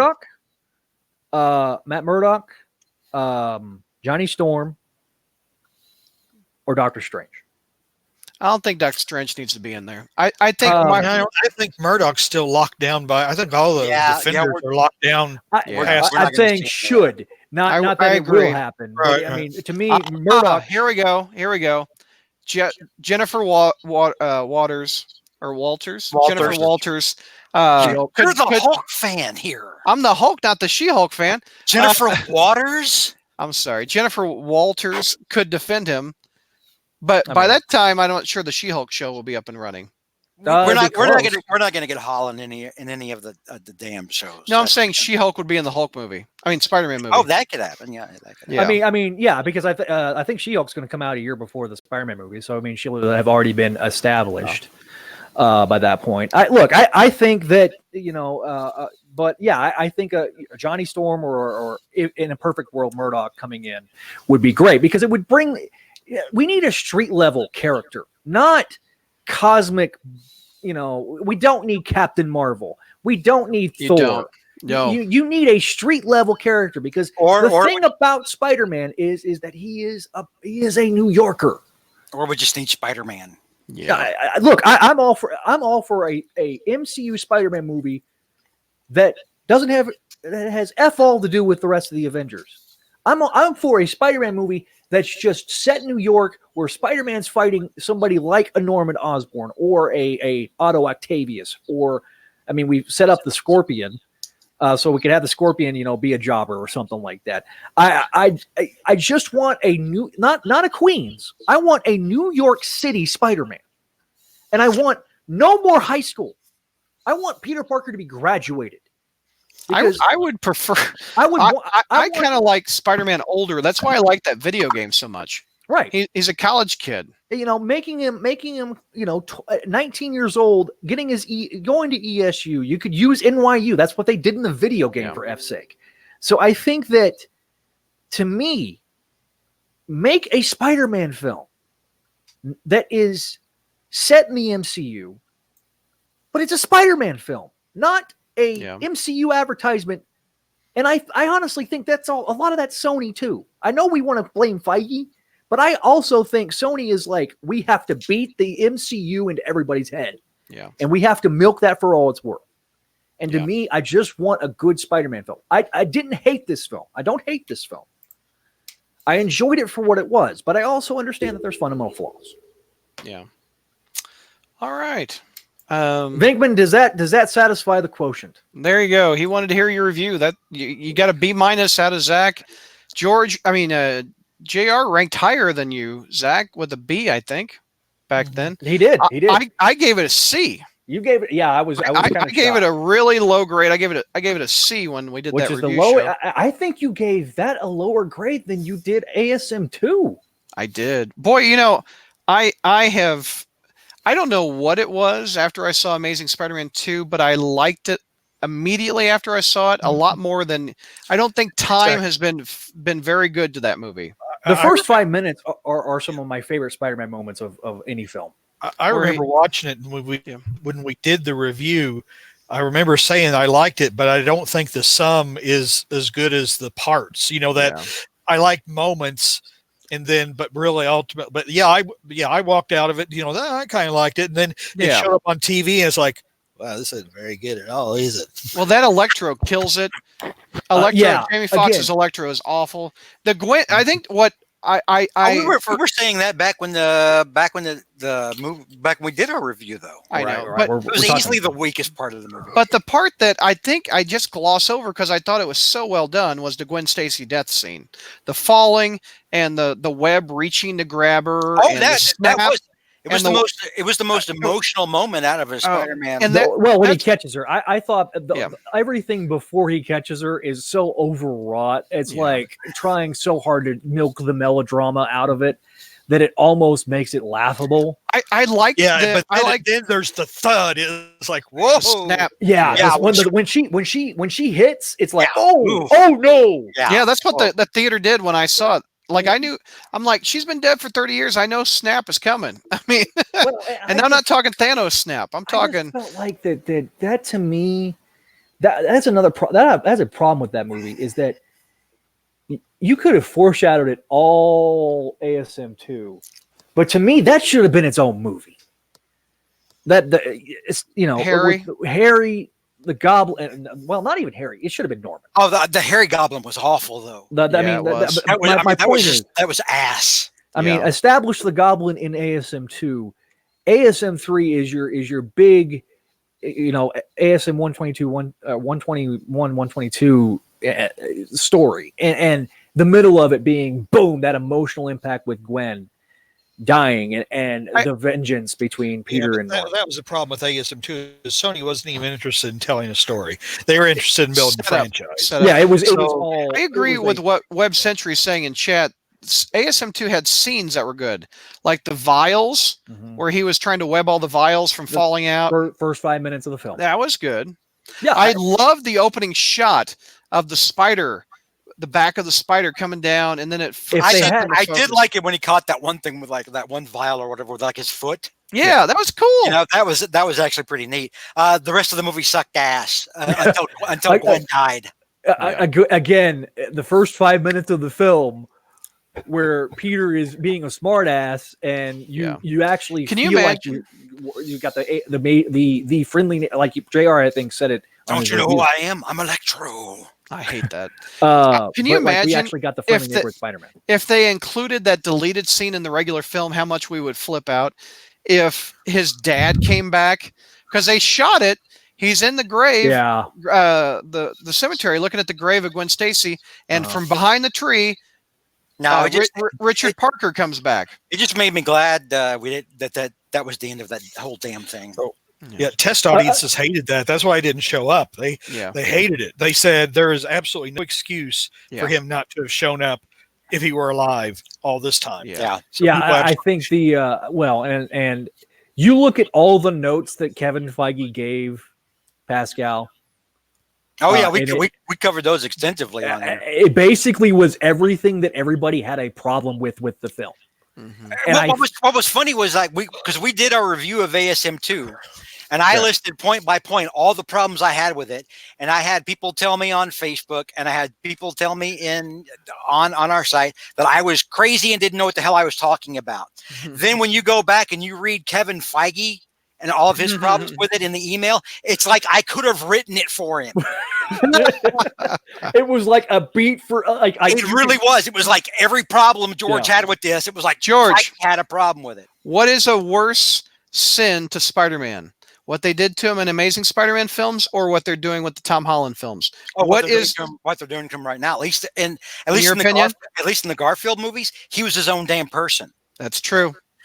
So in that sense, as bad as the Mark Webb Spider-Man films, He were, wasn't a sidekick. he was not a sidekick. He was his own damn person. And in that regard, both ASM 1 and 2 are better than Homecoming and Far From Home. For the character aspect man, of Mike, Spider-Man. Mike Yeah, Murdoch. I mean, those Fa- films still had some deep flaws. Yeah, Homecoming and Far From Home, I don't know if they're more enjoyable films than ASM 1 and 2. I think they are, I guess. I gotta get on Mike Murdoch for a second. I mean, he's a freaking 15-year-old kid. He's not gonna be his own man until he's a freaking man. Okay. Oh bullshit! No, because he was his own man in the series from the get go. That's my point. When he was a 15-year-old, he was already his own man. Like he stopped trying to be amongst the in crowd the moment that he jumped out of building of Four Freedoms Plaza. Well, it wasn't called that yet, but the Fantastic Four headquarters. I like what Web Century goes. The lead Ditko issues disagree with you. They do. Yeah. They absolutely do. I mean, Those, yeah, that's true. That's the one thing that I feel like current Marvel, and that's why I'm really not. I'm looking forward to Phase 4 because I've enjoyed almost every Marvel film anyway, and I'm gonna go see it regardless. But I feel like Phase 4 is leaning so heavily into the social justice stuff that it's going to end up backfiring on them. That I just don't know if they're going to be able to continue the streak of goodwill they've fostered from phases 1, 2, and 3. I think Black Panther will be successful. I think Captain Marvel will be successful. I think Doctor Strange and Guardians and Thor will probably be succmsuccessful. I don't know about Thor. I don't know about Thor. I think because when they gave Natalie Portman the Mjolnir and she looked like she was like, I'm only here because I'm contractually obligated. Yeah, I don't know. I like Ragnarok a lot, but I think the Hulk Thor fight got me in the theater a lot more than Natalie Portman in a suit. Ragnarok was still too silly given the subject matter in the story. To me, if you had just done the Planet Hulk stuff and eliminated the Ragnarok subplot and not called it Ragnarok and called it, Planet Thor, you'd been fine. Asgard's getting destroyed. Everyone he knows is getting killed left and right, and all Thor can do is do one-liners and make jokes. The more I see Ragnarok, the more it pisses me off. Yeah, to me, Ragnarok was awesome. I love that movie. But Brad, my point is if you had eliminated the Ragnarok subplot, you could have introduced Hela, but eliminate the Ragnarok subplot and have him and do the Planet Thor stuff. Yeah, you'd have been fine. I can see. Now, I've also saw I've watched enough MCU Thor stuff.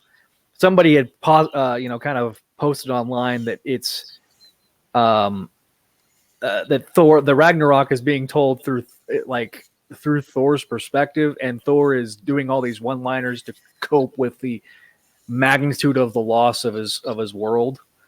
And he's trying to, and that you kind of see that, especially once you see him, post Endgame. Yeah. When he's, sad and fat and looks like, so here, Big Lebowski. So I feel like you feel like the emotional weight hits him in Endgame. I didn't like that at first, but then when you kind of look at the context of Ragnarok, what happened at the end of Infinity War and of course in Endgame, okay, that makes sense. But I feel like that emotional beat should have happened more. He should have been more devastated about the loss of his homeworld than he was. This may be, since this isn't a Thor podcast, right, and I'm not as invested in Thor as I am Spider-Man. I can understand how people that are big Thor fans could be ticked off at this version of Thor. Thor isn't really jokey, I don't think. Right. Thor is not as humorous as what is shown in the films. The best Thor film though that has ever happened was Infinity War.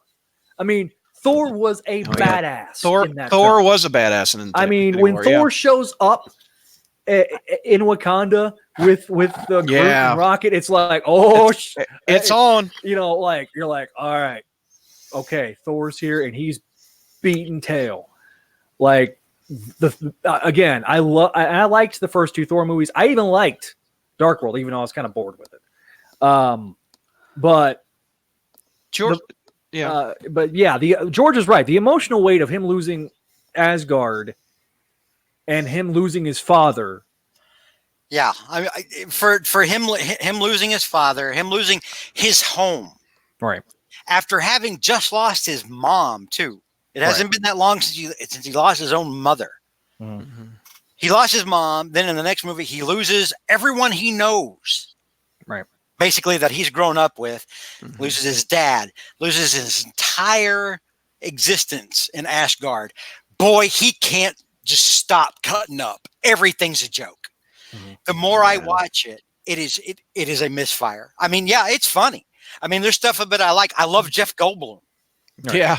I love. What about that arena Hulk fight? I love the Hulk, but the more I watch it, the Hulk outshines Thor in his own film. Mhm. And That so was in a that lot, in that regard, as a Thor film, it's a misfire. But I hate that Ragnarok, which should be a serious and somber story where Thor loses everything. It's just nothing but one-liners. All right. Nothing but one-liners. Again, if you had done the Planet Thor story, where Thor gets sent off world for reasons with the Hulk.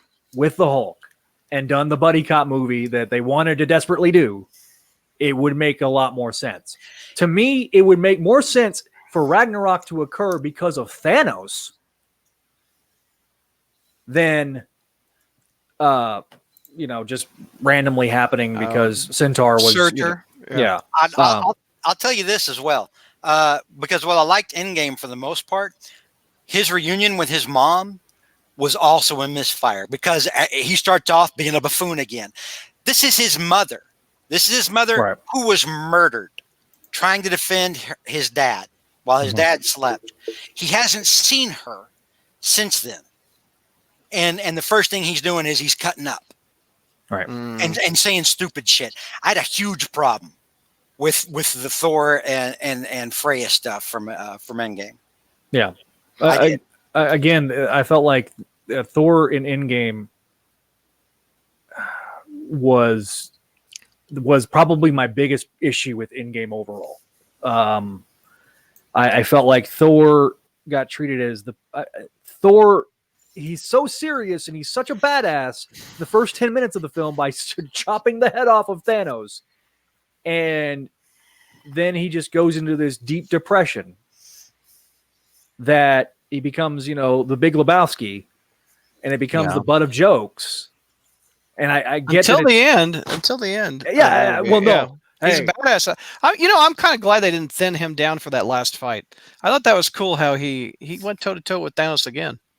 no, I don't. Well, no, I would have rather him be fit. I wanted more classic looking. That was the Thor. magic weight loss. Yeah, like thing. I would have wanted a more classic looking Thor for the final fight, because when Steve gets the hammer flown back to him. George, what'd you think of that hammer? Captain America picking up the hammer. What'd you think of that? I love that. Yeah, that was cool. That was very cool.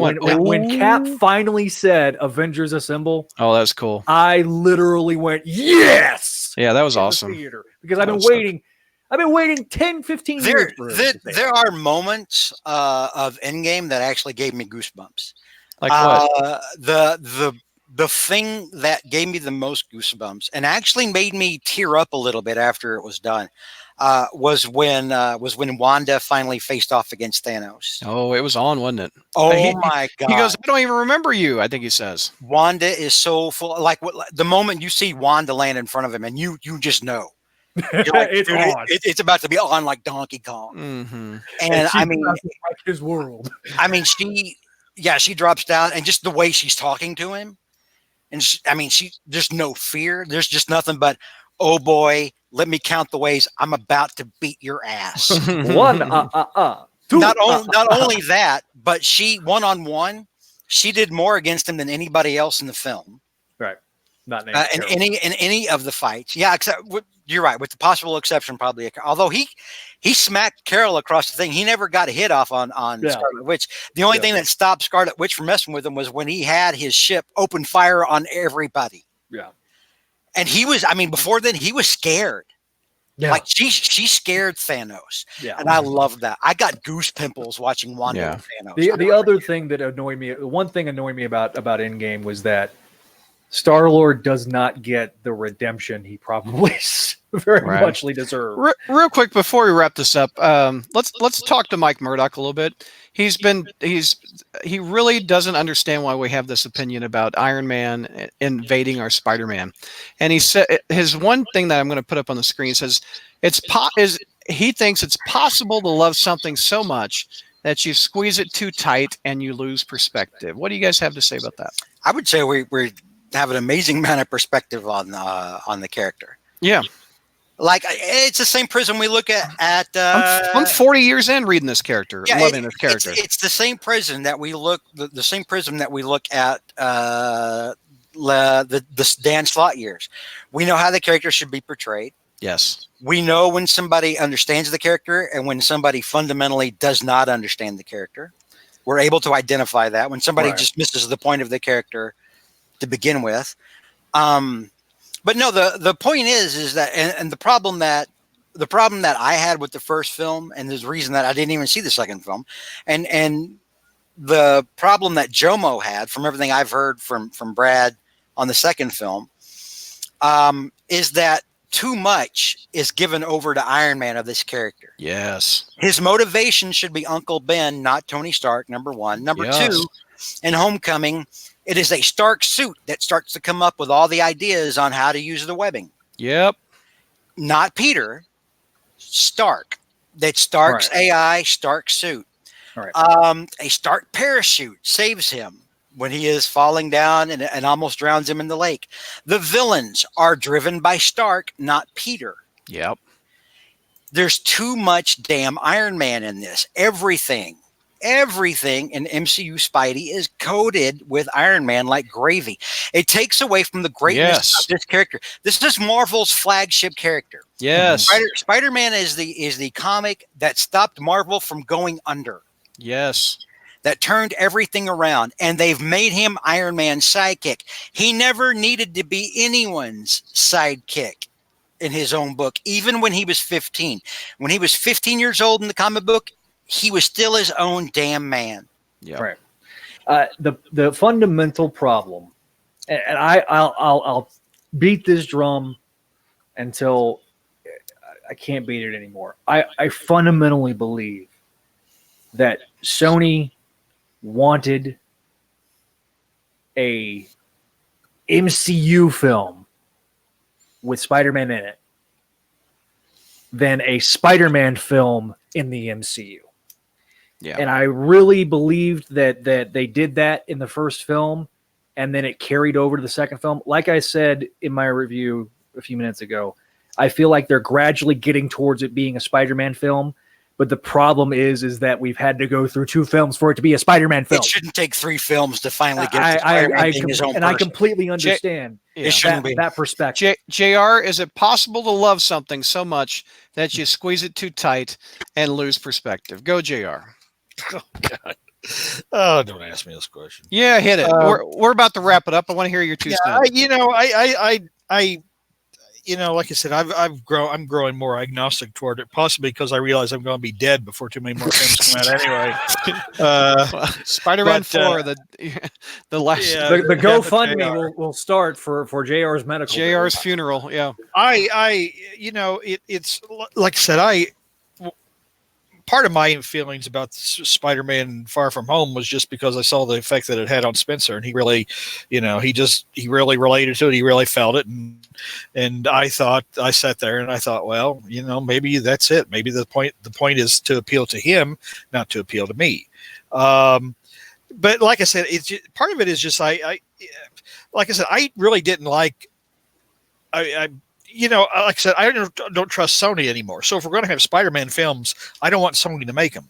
So, I'm willing I'm not so hung up on, like the first Spider-Man Homecoming had Michael Keaton as the Vulture, and I really kind of thought that picked it up a little bit. I'd like to see Disney's MCU take on Norman Osborn.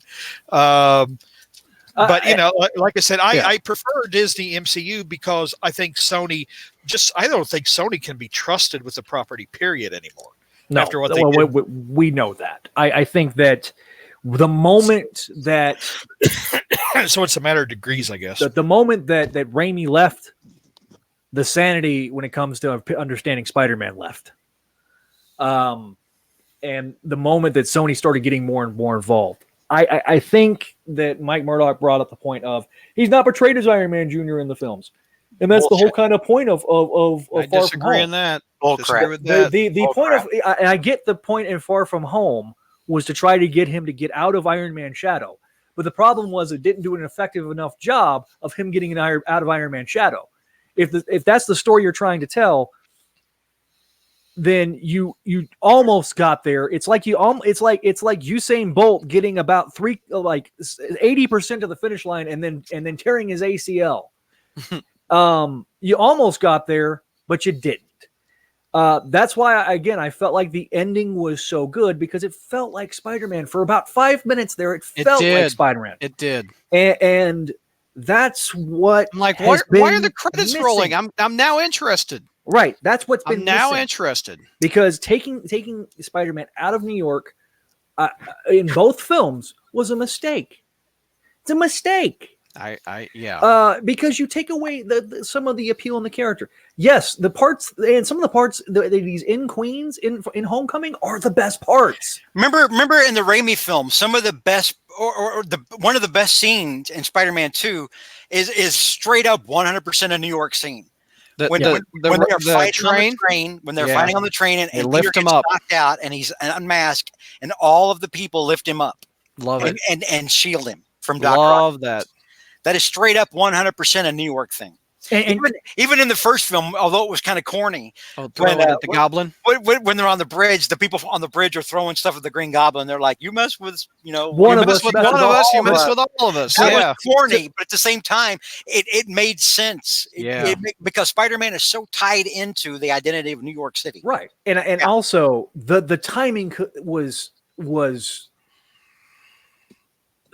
The first two Raimi films were a perfect storm, because it was the first blockbuster season post 9/11, and New York and the country was hurting. And that part in that film where they're throwing the rocks, that was at the Goblin. That was America saying, we're on the road to recovery. Right. After 9/11. Yeah. After 9/11. And so, but Spider-Man is fundamentally New Yorker. The part in Civil War where Cap is going, "Where are you from, kid?" Queens. Oh, Brooklyn. And then they, I wish we had more Cap and Spidey scenes than that. That would have been cool. I even remember in Endgame where they're like, "On your left, Queens." Cap was, when he was directing Spider-Man right before he did the instant kill, which was stupid. But when did Cap say that to Spidey? When was that? He said something about watch out, Queens, or something like that. And I remember that in the film because I was like, oh yeah, that's cool.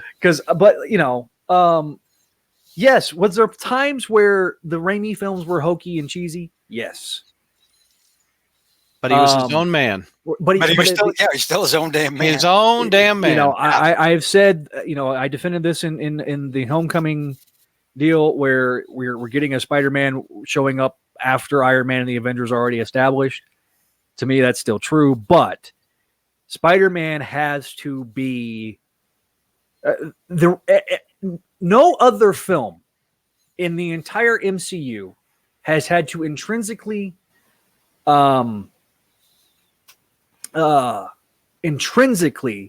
have somebody else in the film to support it.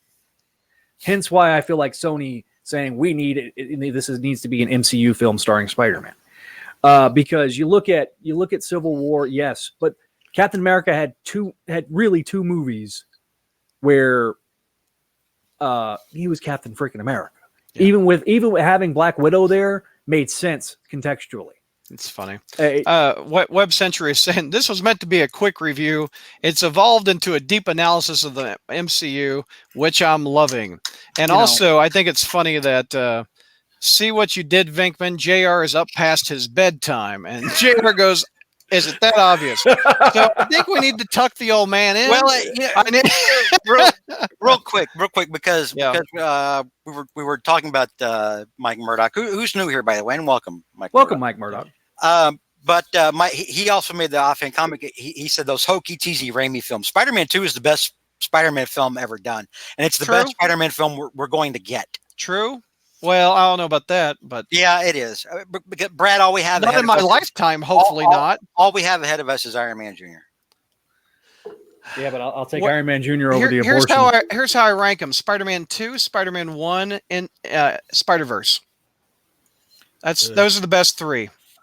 Spider-Man. I don't hate Spider-Man 3 as much as everybody else does. I feel don't like it either. has. I Again, don't either. I feel like like parts of that. It is not a good. Spider-Man 3 is not a good. Not a Peter good. MJ It's stuff is better pretty- than ASM 1 and 2. It's better than ASM 1 and 2, and it's better than Homecoming or Far From Home. Well, that but here's the problem. Mike Because Murdoch, he's his own person. Spider-Man 3 is better than Far From Home. I'll give you that. It is. Mike Murdoch. Okay. My problem with the MJ stuff is that we've never seen MJ on the screen. We've seen a amalgamation of MJ and Gwen Stacy combined into With what Kirsten Kirsten Dunst. Kirsten Dunst. Again, I feel like we've never seen Mary Jane as That's true. this character has been historically depicted. There's a couple of elements Spectacular of MJ. Spider-Man had the Face It Tiger. Yes. Spectacular Spider-Man had the Face It Tiger, and that got Mary Jane pretty good on screen. To me, the Spectacular Spider-Man Wiseman understood the spirit of the character. How ticked are you going to be in Spider-Man 3 if Zendaya says Face It Tiger? If she's got red hair and starts acting like freaking Mary Jane, then I may not have a problem with it. My problem is that she, like Zendaya as a character, like Zendaya as a person, not a character. Zendaya as a person acts more like Mary Jane. Well, I know. this is a problem. This is a problem we all had with the first film, is that they were gutless. Yeah. You know, it was like they tried to get the best of both worlds. They yeah. wanted to have the best of both worlds. They wanted to have the social justice casting, but they didn't want to go all the way with it and say, yes, this is what we're doing. Instead, they did it. Oh no, this is MJ, not Mary Jane, but it's an MJ, and it was gutless to us. We're like, look, Yeah. if you really want to go all the way, because we even said, like, beforehand, we were like, Zendaya could be a perfectly fine Mary Jane. I remember when we all talked about it. We were like, listen, if you're going to do it, at least let her, you know, let's see your acting chops. Let's see her do it. We never got a chance to see that. No, They never she was gave goth. Yeah, the last three love interests that were cast Yeah. as love interests for Spider-Man, I felt like all three could have been Mary Jane. Emma Stone especially Stone? could have been Mary Jane easily. I Emma didn't could've been- dislike the Emma, Shailene. Emma Stone was more Mary Jane than the Gwen Stacy Then character. she was Gwen Stacy. Yeah. I didn't Yeah. dislike Shailene Woodley being cast as Mary No, Jane. I didn't mind that either, actually. You know, and Zendaya to me could have pulled off a Mary Jane. All three of them could, but we all saw it for what it was. We're throwing this in as this little bone to be an Easter egg. That to me, like, screamed Sony. It was like, we want to be diverse, but we're too scared to go all the way. Which is just the tip. Just the tip. Well, Just the tip. jeez. McNulty says, "What do you think about Nicholas Hammond's TV show? They didn't even have Peter vote." The Nicholas Hammond TV show might have looked like Peter Parker and Spider-Man for a little bit, Here- but let's just say there's a reason. Once Stan Lee didn't even have any involvement with it other than lip service, you knew it was going to fail. Here's the thing, Mike. I was so happy in the 70s and the 80s to see a dude in a spider suit crawl on a wall. The rest of it was just a cherry on top. JR, George, you guys remember that? Like when you saw a dude in a Spider-Man suit, I do. I was so excited. I was just like, I never thought I'd see this. As a kid, As a kid, I enjoyed it. As an adult with decades of Spider-Man fandom behind him, I can't watch that crap anymore. I don't like it. Right. Yeah. I was able to watch the first when they did the first five. I mean, when they did, I was kind of disappointed that it didn't follow the comic timeline, to be honest, with Uncle Ben and things like that. But I could tolerate the first five but then when they brought it back for a few more, I couldn't watch it anymore. It just was awful. Yes, Mike, I understand what you're saying, that Spider-Man became Spider-Man because Uncle Ben died. The problem is that they have not acknowledged the weight of what that did to affect Peter. They've done everything they can to skirt and dance around the death of Uncle Ben and how that fundamentally altered Aunt May and the fundamentally altered Peter Parker. All right, guys, on you. I get I'm it, leaving. Mike. Yeah, It's All right. 2:30 in the morning. I'm Great. leaving. YouTubers. All right, JR's going It's to been go. a great We'll debate. wrap it up a little Thank bit you, more. Mike See you later, Murdoch. see you later, JR. Join us on Discord because I know. By the way, in the process of recording this, we've gained one YouTuber. last I looked, it was 990 subscribers. We are 10 away from Hey, 1,000. Speaking of which, speaking of Amazing Spider-Man 2, we've talked about doing that commentary. Oh yeah, if we hit a goal on Patreon, I say we're if about 70% to that goal. I say if once we get to the 1,000, why don't we just do it? How about when we hit the Patreon goal, like we've been doing for years? And then maybe do ASM 2 for the 1,000, and then do the Raimi Spider-Man 2 for the Patreon. Something we actually like. No, the reason I did that is because it would be hysterical to hear the commentary of a really bad Spider-Man film. And I would in that case, we should do Far From Home. I would really. We actually did. We've already recorded that. No, even the live DVD commentary. Yeah. I see what you're talking about. Yeah. I am really tired, y'all. So I think we should call it. I was tired an hour ago. I know. We were tired like 3 hours ago. Yeah. I think we just added like an extra 45 minutes on this Fight Club, dissecting the MCU. That's kind of funny. Mm-hmm. McNulty, I appreciate You could almost release it as its own special episode. I know. Or just have it to the 990 YouTube subscribers. Yeah. All right, everybody, including Zach and George, it's been a pleasure. And are you guys free? Are you guys free next Saturday, by the way, for a news and 2 ASM reviews? Yeah, I meant to ask JR before he. Oh, you are perfect. Yeah, let's record next Saturday. I'll ask Ashley and Mike. Oh, Mike, you're in the chat. Are you free? Are you free? Since you is on the chat, are you free next Saturday? And I'll ask JR and Ashley if they're free also. But I just got By the way, we're a month away from Brad defending his title for. Oh, George, November. You ready to do Spider Jeopardy? Yeah. No, I'll be ready for it when we get there. Awesome. Zach reminded me that I'm the reigning champion. I totally kind of I forgot that. He failed on Wait, didn't you tie with somebody? Yeah, he tied with JR. I don't count that. No. I mean, if there's like co-winners, if you're tied, I'm not sharing the win.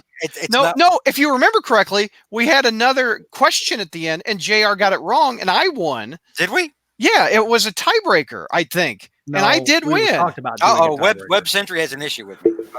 George, oh Lord, I'm trying to go to bed. Web Sentry, real quick. What's your issue with George? Why do you take issue with the Web Sentry? So yeah, there you go. A few Jeopardies ago, you said you would bring back Shit My Publisher Says because it was hilarious. What? I don't know. And he said you never did. Oh, the Jonah.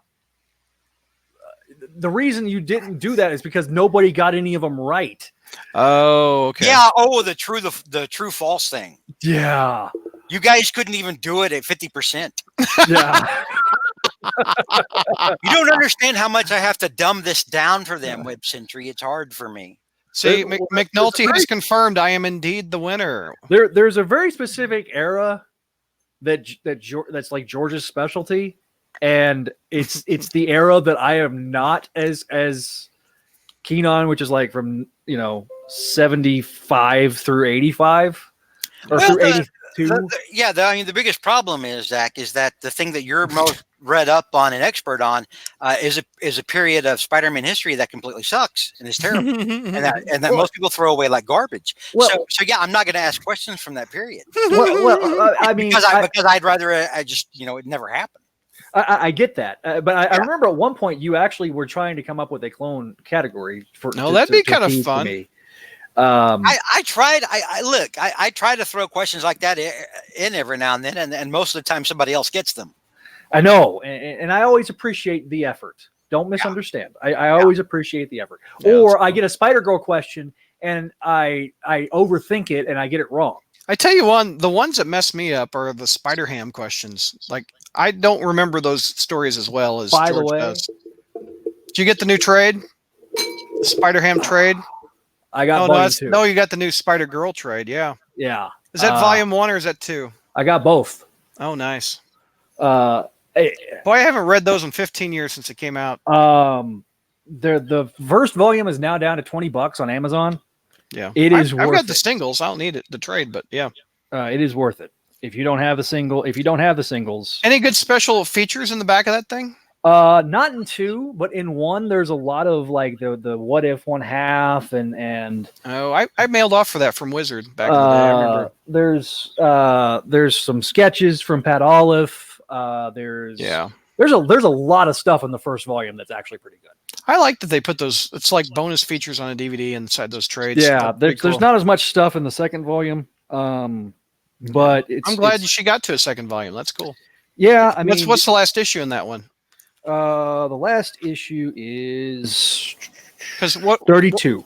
What'd she wrap up around 130 issues or so? Yeah, Gerard and I were kind of talking about it. I think we could get to like 6 volumes and have the entire run collected. That's cool. Which which is about right, because I mean it's the Ben Reilly trades are about 6 volumes, and then the Clone Saga trades were 5 plus the original. Clone George, Saga. you liked that stuff, didn't you? The Spider Girl, Mayday. Yeah, that was great. What's yeah, not to like? I mean, it was great. That was awesome. It was classic Spidey almost.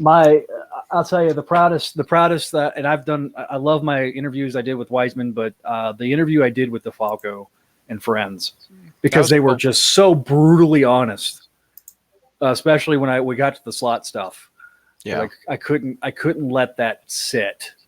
And that's cool. Ron Friends has no chill when it comes to what Slot did to the character. That's awesome. Well, that's true. That's true. Ron, hell hath no fury like a Ron Friends. Oh my God! You think we're bad? Zach, send me that link. I have not listened to that episode. I want to hear Ron Friends go off on Dan Slott. That'd be funny. It's hysterical. That would be awesome. I will. That would be awesome. Send that to me on Messenger or something. Yeah, I need to go to bed. I am going to take my bucket and go trick or treating. No, I'm going. Did you have fun this episode, Spidey? Well, yes, I did. Okay. Okay. Good. All right. George, thank you. Okay, George. For the record, thank you for having me on. No, that was fun, Zach. That was cool. You said Zach. I'm glad we did. I'm glad I'm sorry. This is the last time it's going to happen. Yeah, I'm glad you were here. For that. It was an honor and a privilege, sir. Yeah. It's a shame you can't stick around. I know, right? It's a shame it'll never happen. Look at this. Again. We just came to the end of the show, and we finally agree with Mike Murdoch. How does Stan Slott still have a job? There you go, Mike. Well, Mike, we're now on the same page, sir. We agree on something.